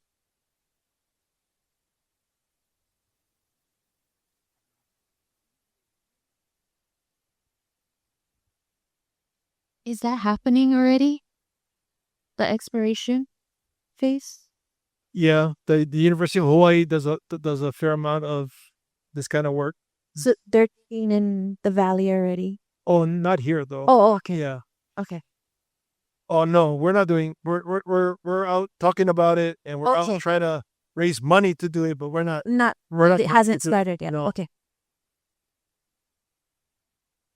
So I have a series of things, but some of them are related. Can I get, before you start, we have property on Hawaii Island where we had the university come in and do some of this work. And then we have data from that exploratory work. It was conducted by the university for their own research purposes, but it was on Hawaiian homes, on trust lands. So we do have that on Hawaii Island. So it would have been through, those maps that you and I both had on our presentation. those were the results of some of that work, but it probably started in the early 80s and 90s. Yeah. Okay, so mahalo for the meeting. Charlotte Boy from Boya, Waianae Valley. Hi, Dad. I appreciate these meetings, right? As one who is a proponent of firm dispatchable power, clean and renewable energy, I appreciate the space to share information, ask questions. This is my first geothermal meeting, so I don't know if some of the information and data from the earlier sessions are available online, like some of the slides. I'm more concerned about some of the health and safety stuff, just similar to the others. And if that's anywhere to be found, that's one of them. The second one is you were showing the air discharge, right? That slide. So my question on that one is any estimates on the amounts, depending on the size of the operations you're looking at? And this isn't for like Waianae Moku specific. This is as you are looking at building something out. My question is on the discharges, you had CO2 there. Any plans to capture that or even the rejected heat from the steam and the heat? Any plans to capture that? Because there's uses for that, right? Because that could help us with import substitution here in Kauai. Also, the profit you said is strictly never mind. That was a note to myself about strictly geothermal. My question was on the discharges, if any plans to capture that, and if that would adjust like your budget or your pro forma the plans accordingly. And then also, one of the other concerns was what was a minimum distance, right, from residences? Because even though up in the back of Uea, the homestead is farther below, there are other homes and residences out between where you're speaking about and the homestead. So what is that minimum distance? That's the safe distance for this. The other, if anybody has other kind, you can stop me. The others is your timeline was showing up to like 10 years, right? Nothing happens, everything flows smoothly. So to my dad's point about what happens between now and then for those of us coming up and aging out is how do we create benefits for them on energy savings, even participating in the clean and renewable sector and that marketplace for jobs as well as for business. Request. Could DHHL help simplify and streamline that process for rooftop solar or residential solar, the licensing and permitting for that?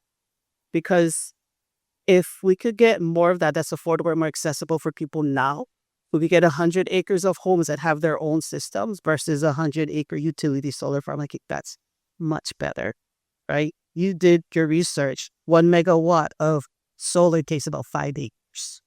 Yeah. So if we could cut that down, that's just a request while you're working on this planning.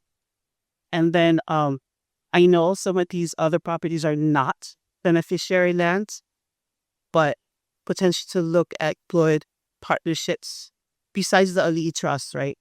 Dulule Nabai is suggestion on that. And the other one is replace Kahit. Get enough time to do that. The turbines are aged. I know that's how I knew that you're owned, but the idea that the resource sits at the entrance to our moko is important. And it was selected in that space because it sits in a natural. And that plant was originally looked at to be nuclear.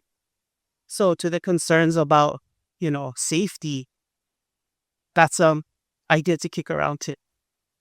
Not easy to work with the IME utility. We try as a small. You're talking about Kahe, right? I just was reading again about the history of Kahe and the nuclear origins of it. That facility, it's like 685 megawatts or something. That's huge. I mean, yeah, that's huge. Mahalo. Thank you. So make sure that you get contact information with Ryan, because Ryan is the one that's setting up a lot of these energy inquiries for the department. So he might not be the right person to answer, but he can try and find, like, the rooftop solar would be our planning office and our land development division folks.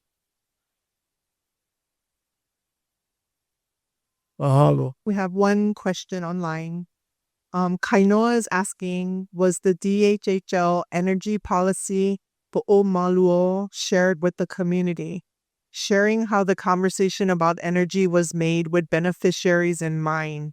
It will be helpful to share DHHL's policy that came from beneficiary input in 2008. Mahalo, just checking in.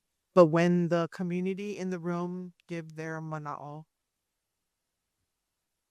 Yeah, so that Ho'omalu'o policy was adopted by the commission in 2009. That went through full beneficiary consultation. So that went through consultation in this kind of setting with beneficiaries and went through multiple kind of workshops as people put together the kind of the policy statements that worked their way into that that document. That wasn't so commentary we get sometimes is from people is that's not me that did that document. That was my tutu. That was 2 generations ago that did that document. And that's correct, but we honor the work that they did because they had the foresight to consider a lot of these issues. Now, that doesn't mean that we can't update that Ho'omalu'o policy. And there was a move to do that. I'm sure the department would consider it. But right now, it is pretty broad, pretty expensive. And it does represent the work of a lot of committed people who spent the time to put words onto paper to express what they wanted to do at the department. So I want to thank all of those folks who did participate in that. And thank you, Kainoa, for the online question. We try to honor that kind of effort by beneficiaries. Anybody get any more questions? Yeah.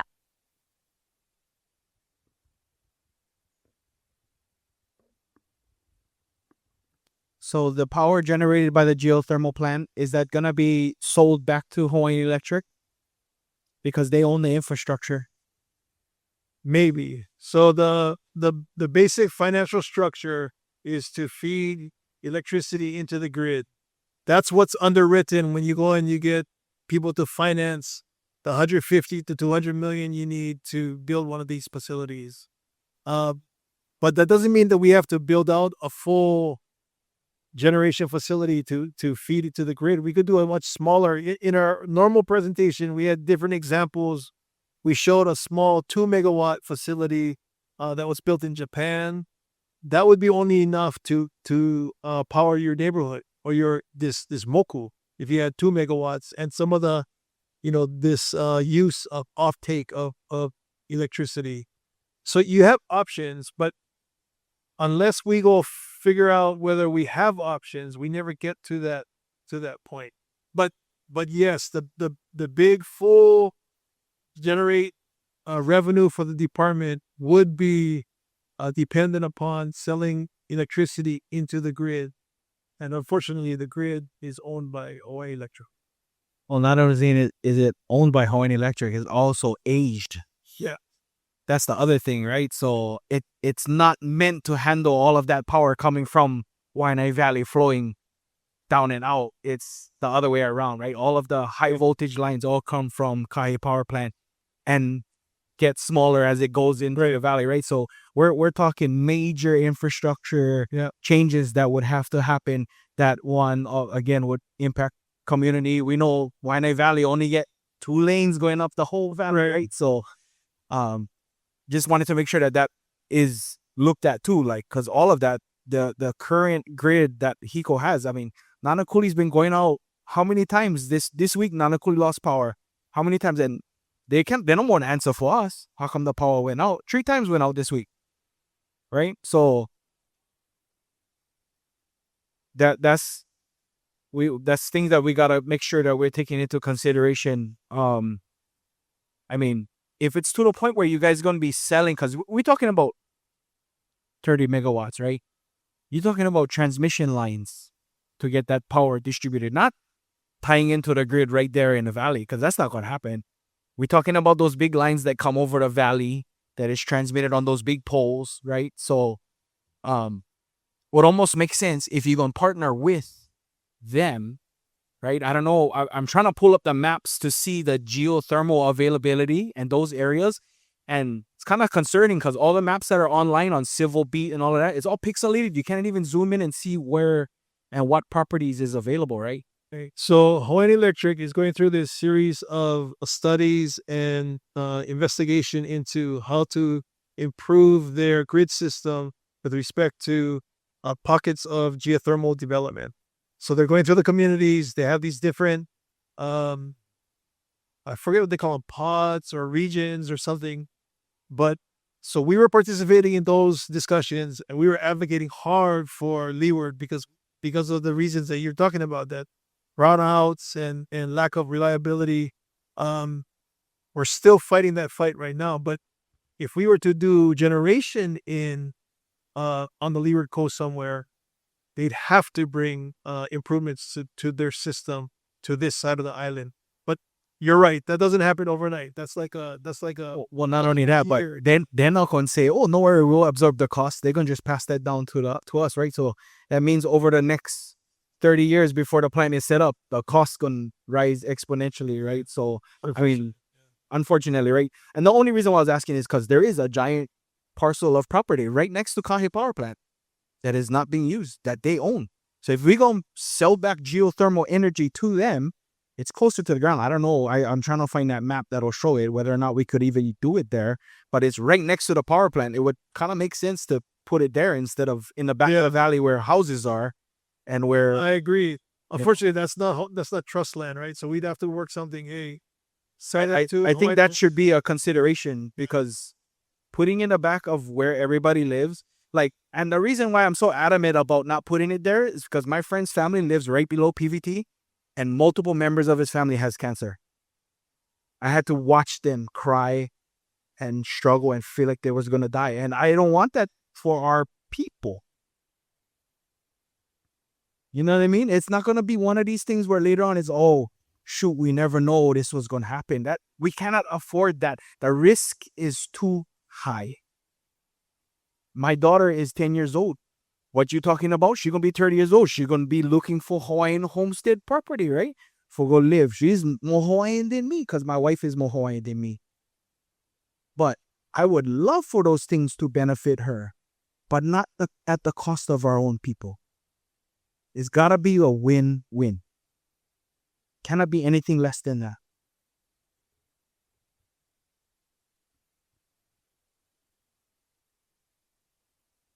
So there brought a couple of things. The PUC has a docket, and right, you folks are following that dash for wheelie in that one. Okay, awesome.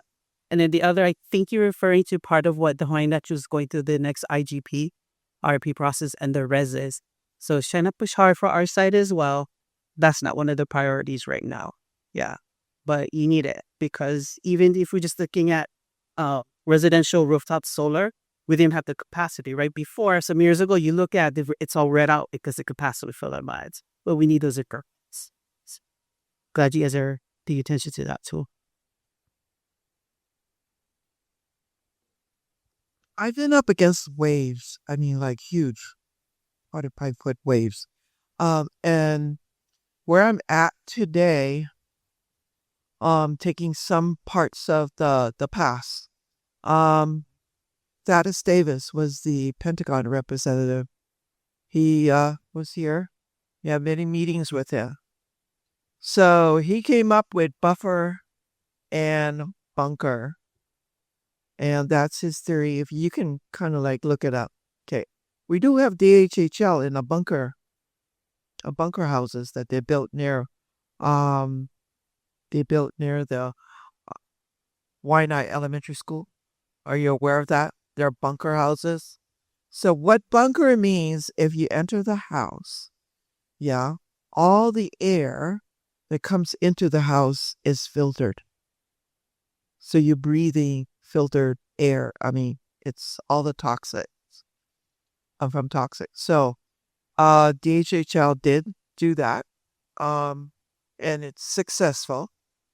So where I'm at about this is bunker and buffer is going to be part of your studies. It's already there, and it works.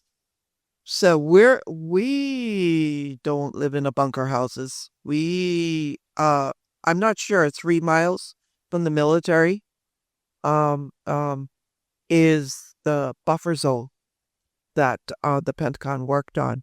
A lot of people don't understand this because they never really understood Thaddeus Davis or engaged with him, but I did. So for me, the future is all diaspora.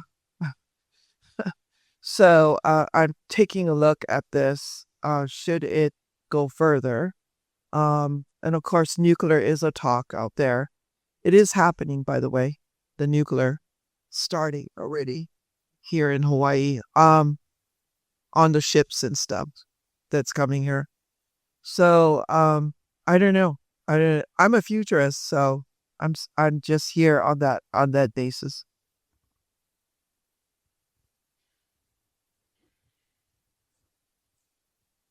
Any more online? We good? Okay. Mahalo.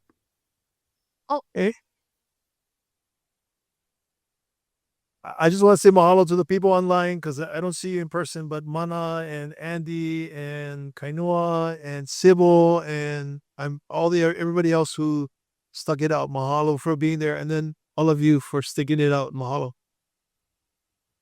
Okay, mahalo. I still have questions. Hello, Michael. Okay.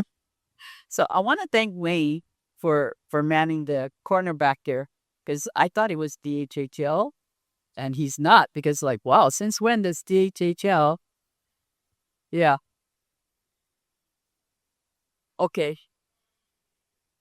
Yeah. For whatever you're doing in that corner, mahalo. But I thought it was very unusual to have a staffer that spoke like community, but he is community. Yep. He was invited by Karmic Kingdom Pathways.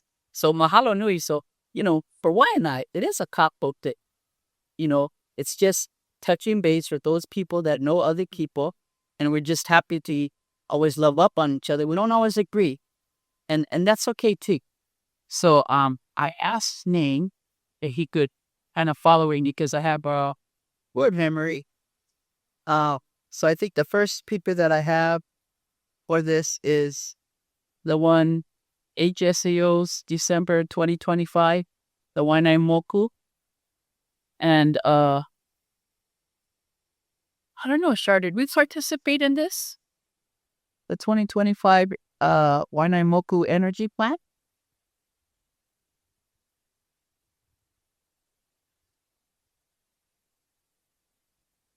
Yeah. So Ryan found that today, I think so. But where you found that online?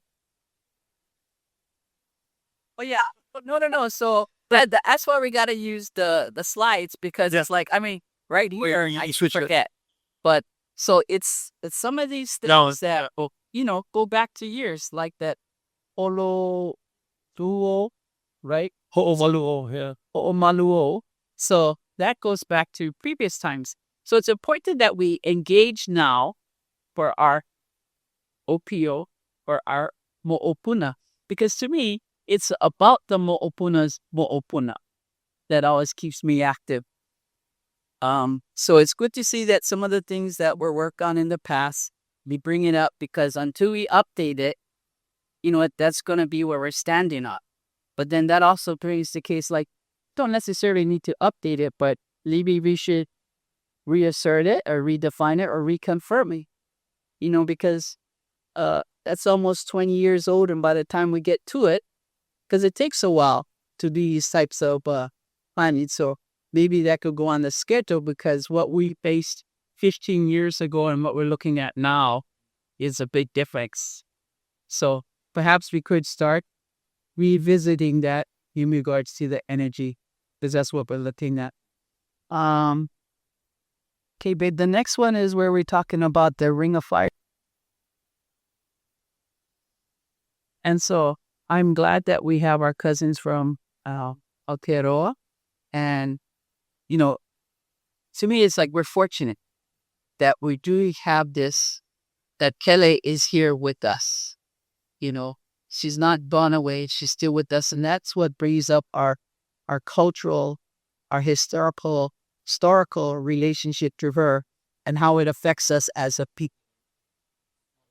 And recognizing that our kukuna did a lot of kilo and that they were very forward thinking forward, moving forward, action type of people that, like our cousins down south, they found ways to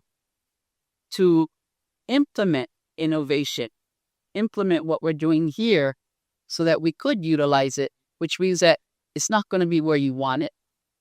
It's going to be where it could be, but it's possible to be as long as we still stay who we are.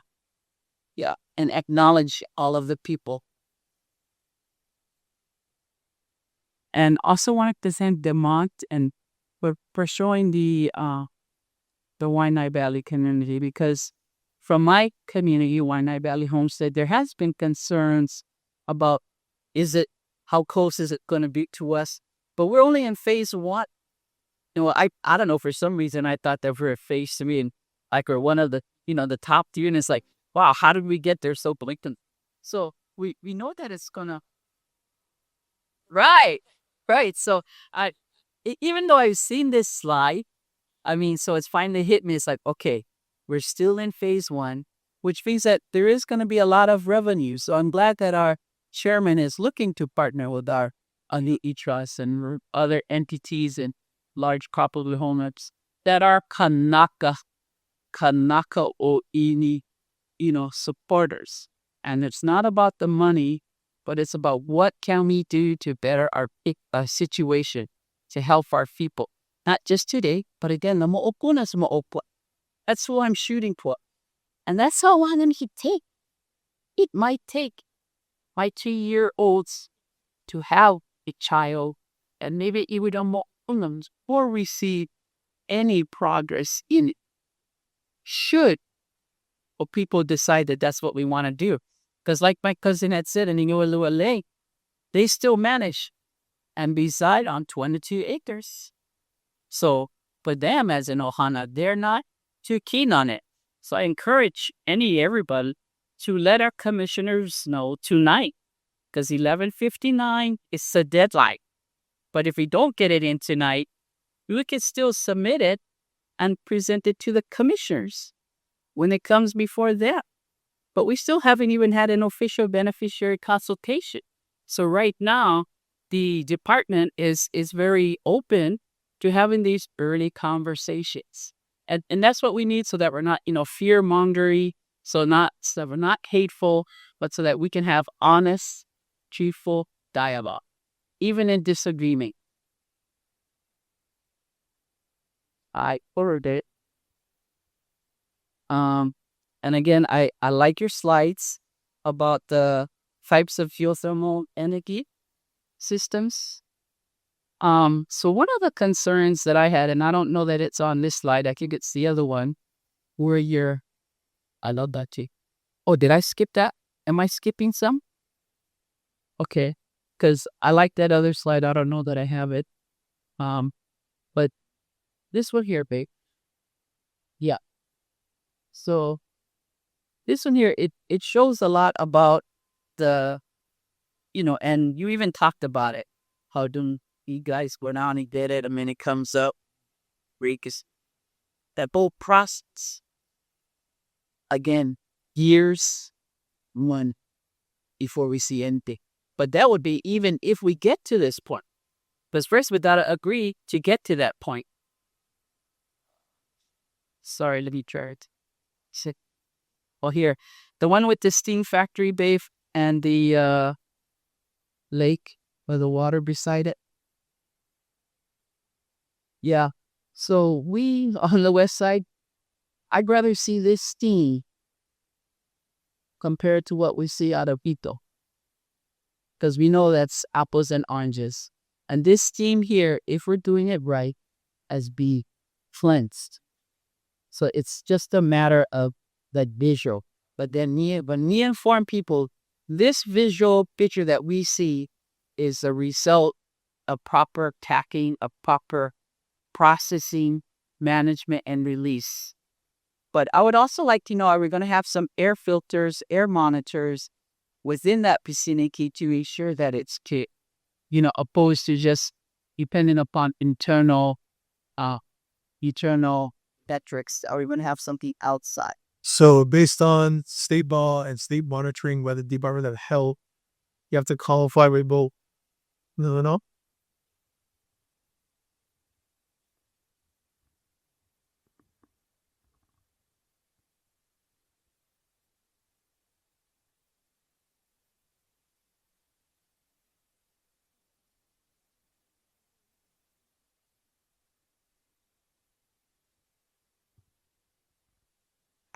We can see physically that the air monitors are passy. It's just an ethical thing. That's all. We need that comfort. Right. So that would be one of the contingencies in order for us to be a little bit, to the okay.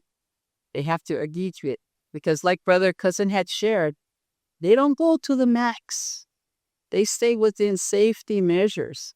And if that's what we want to make sure, if that's what it's going to take, that's what we're going to ask. If you want to do it in our community, we want to make sure go beyond state law, go beyond federal law. This is Kanata action.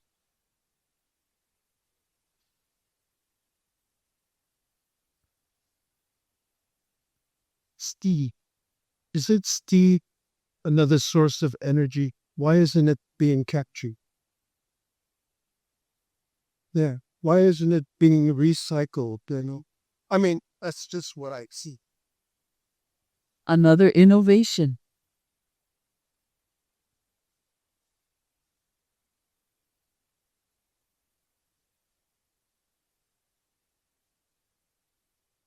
Yeah, I think we have a local businessman that would have.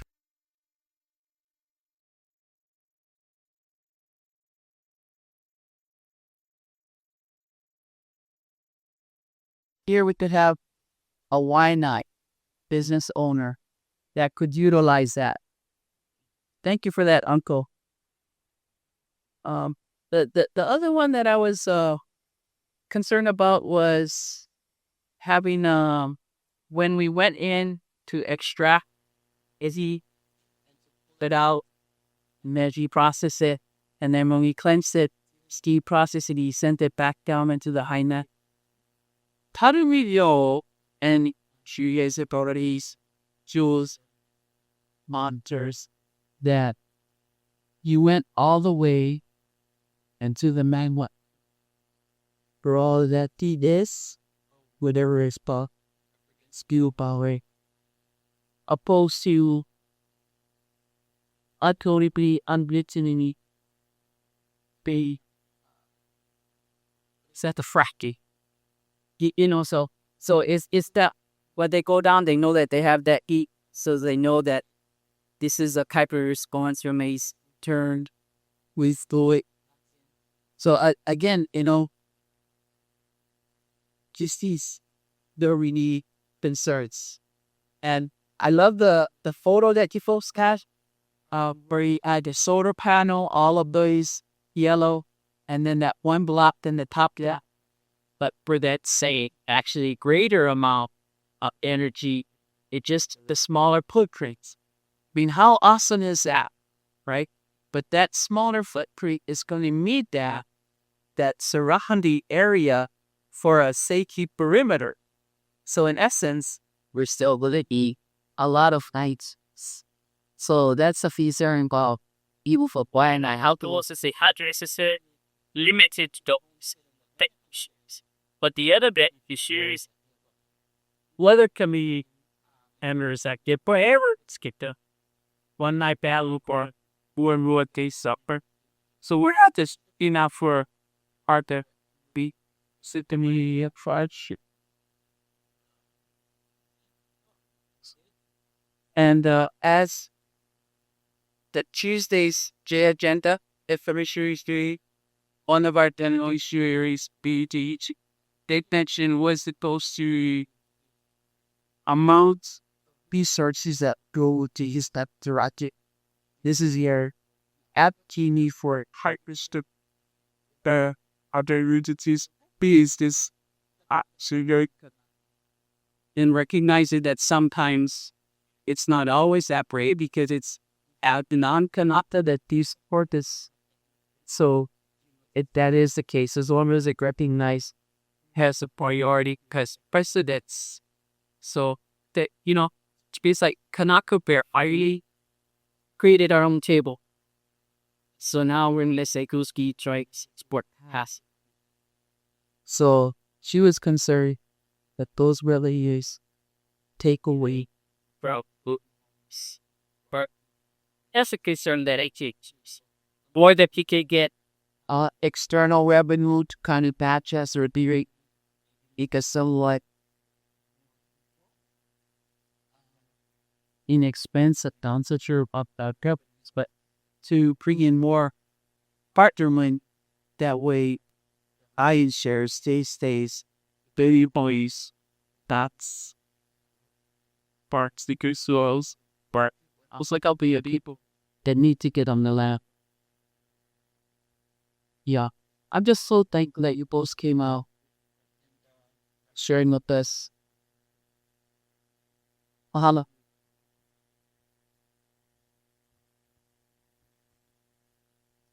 Yes, thank you for enlightening us and even our classes out there. But as we mentioned and as we know, with the changing of our chairman, what is the guarantee? I don't think we can guarantee that this project like this investment like this will continue on. Because as we know, it could be over a 30-year period. The future could change for anyone, and so that's like any other project. But we've seen projects stop because the chairman, the leadership, what kind of faith do we have in that this will continue? Because every chairman will speak their own heart, their own vision. And I'm just worried that, we've got things now that our people are concerned about. We're talking about a sewer. We're talking about those kind of fundies. We're talking about putting our people on the wait list, into homes. And I know Chair is trying to have all these innovative, creative ways, but I think a lot of our people we need our home. We're talking about the cost of living and helping our people to stay here. I mean, at this year, 2026, it's almost $1 million just to grab our home. Can you imagine what 30 years is going to be? Would this geothermal have any impact on our people? We talk about the impact, the now and the future. I'm just worried about that. We have 5 generations in our home, and there's many that have more. But we're just speaking of the future, and I'm just concerned about that. It's just I want to express that because we know people's vision can change, and the investment that we've already put forth, and the great research and the great partnerships that we have out here at everywhere else at BB. I'm just wondering what that will hold for us. Thank you.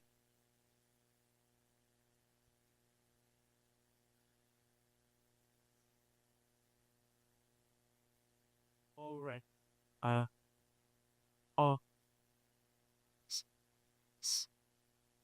Data points. Hawaiians have water rights.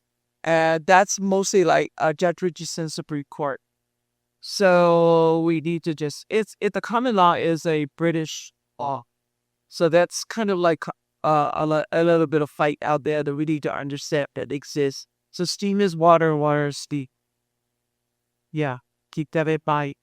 So, but again, the fight a hot on since the fight this is a year. So we have water rights after the year. So that's why this is your kind of butter.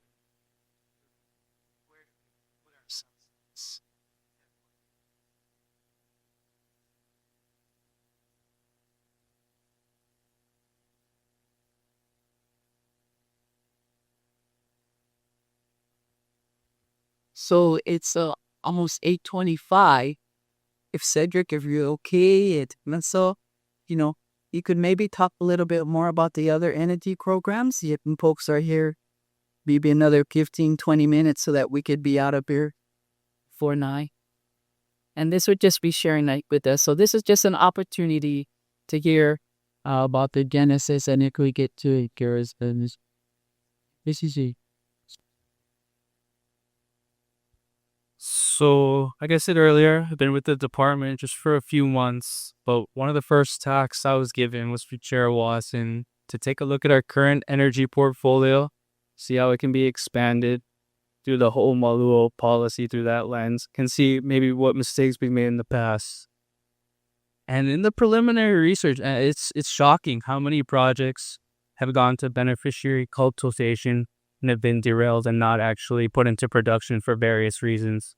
The one that I can think of that applies to you all, that there's a Nanakuli solar project that was proposed in the last 5 years. I haven't been able to dig into the weeds of the specifics of why it never got approved, but it was a community pushback why it didn't decide to move forward.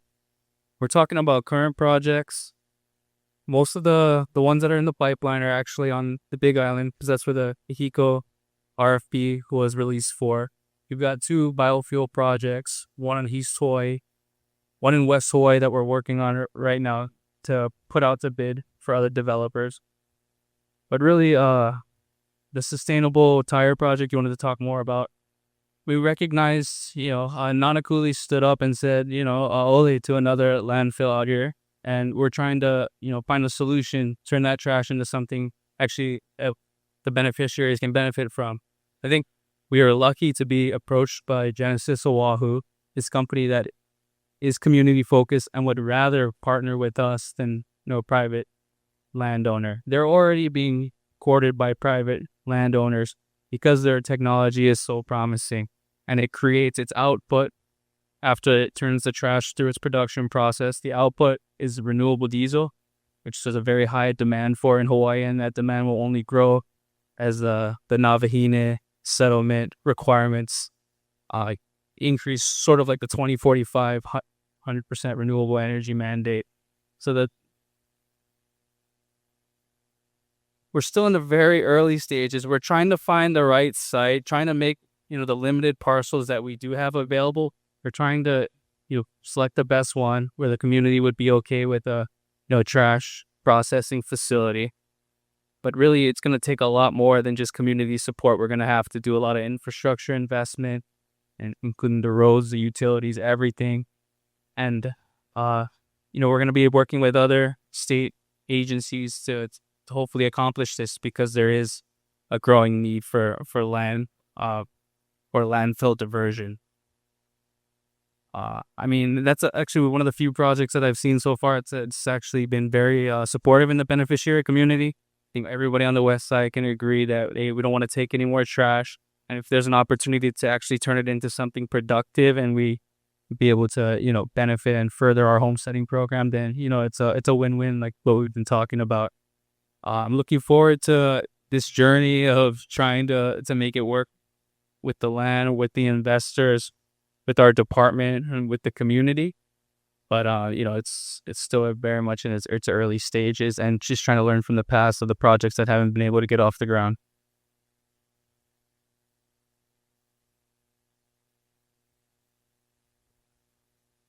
Yeah, aloha, Cedric Duarte. In another project, I am assisting with some outreach for liquid natural gas. I think many of you may have heard about that in the news. That's Governor Green's. Yeah, they're targeting Campbell. And so the company is called Jira, and they're from Japan. And they're actually hosting a community open house next. No. They're looking at the old coal power plant. They're looking at that. They have 2 projects. They have a power plant, which is one project. That's kind of a little bit ways on Monday and Wednesday next week. Monday, UH West Oahu. Wednesday, Pikaki Room, Blaisdell. They're going to have these open houses. They're going to talk about their 2 projects. So one is the power plant, and the other one is a offloading facility where they bring the boat and then they push the gas in. Yeah, Ko'olina, correct. And so it's using a lot of existing electrical infrastructure that was already kind of been there in the industrial park already.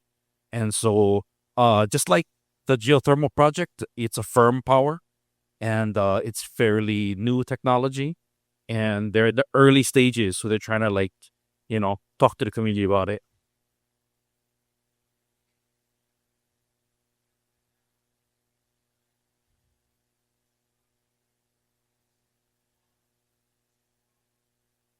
Yes, yeah. So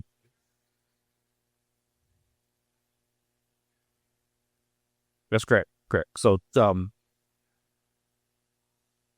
Yes.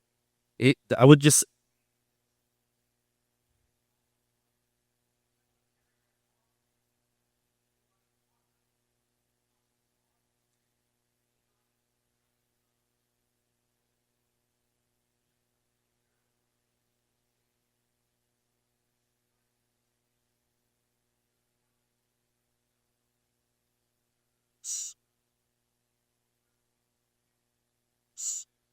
yeah.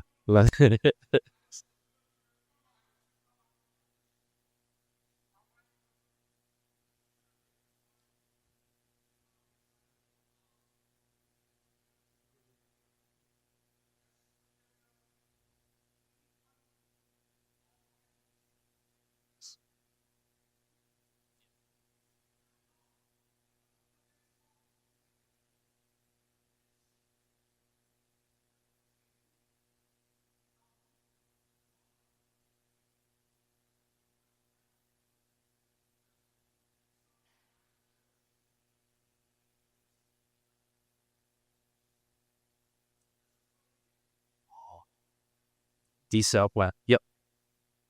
That's correct. Yeah, yeah.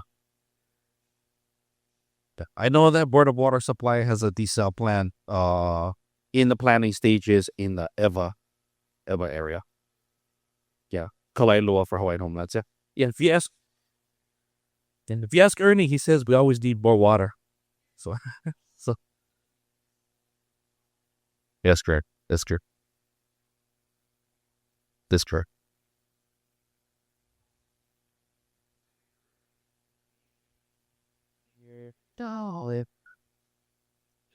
Ready on yeah. Tell it out there.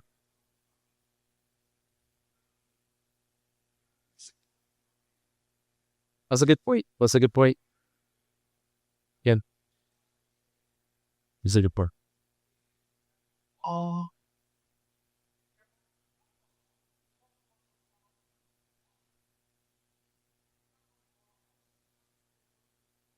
Everybody. Yeah.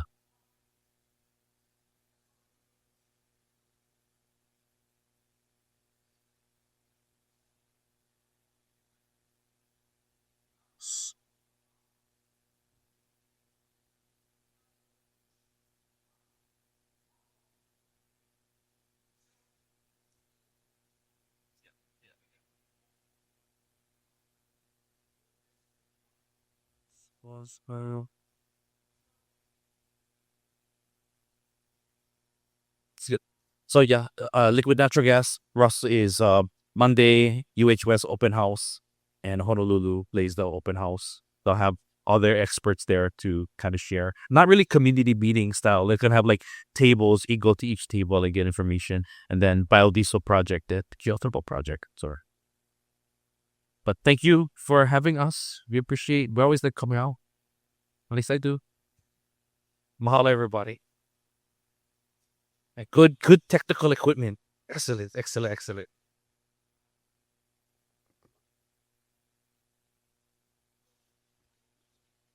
So we're just gonna close the meeting unless anybody else has anything to share. Big.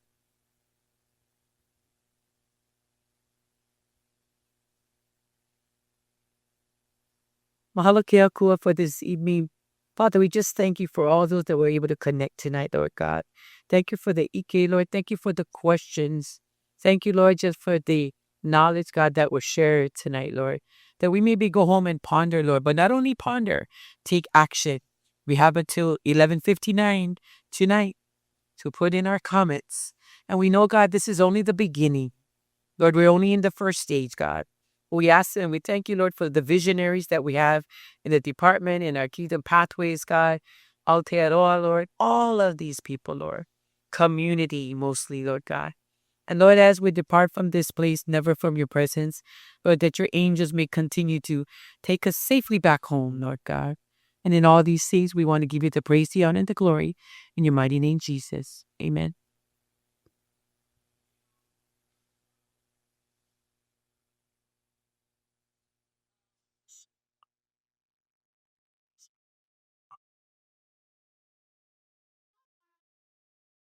It's on the Kingdom Pathways.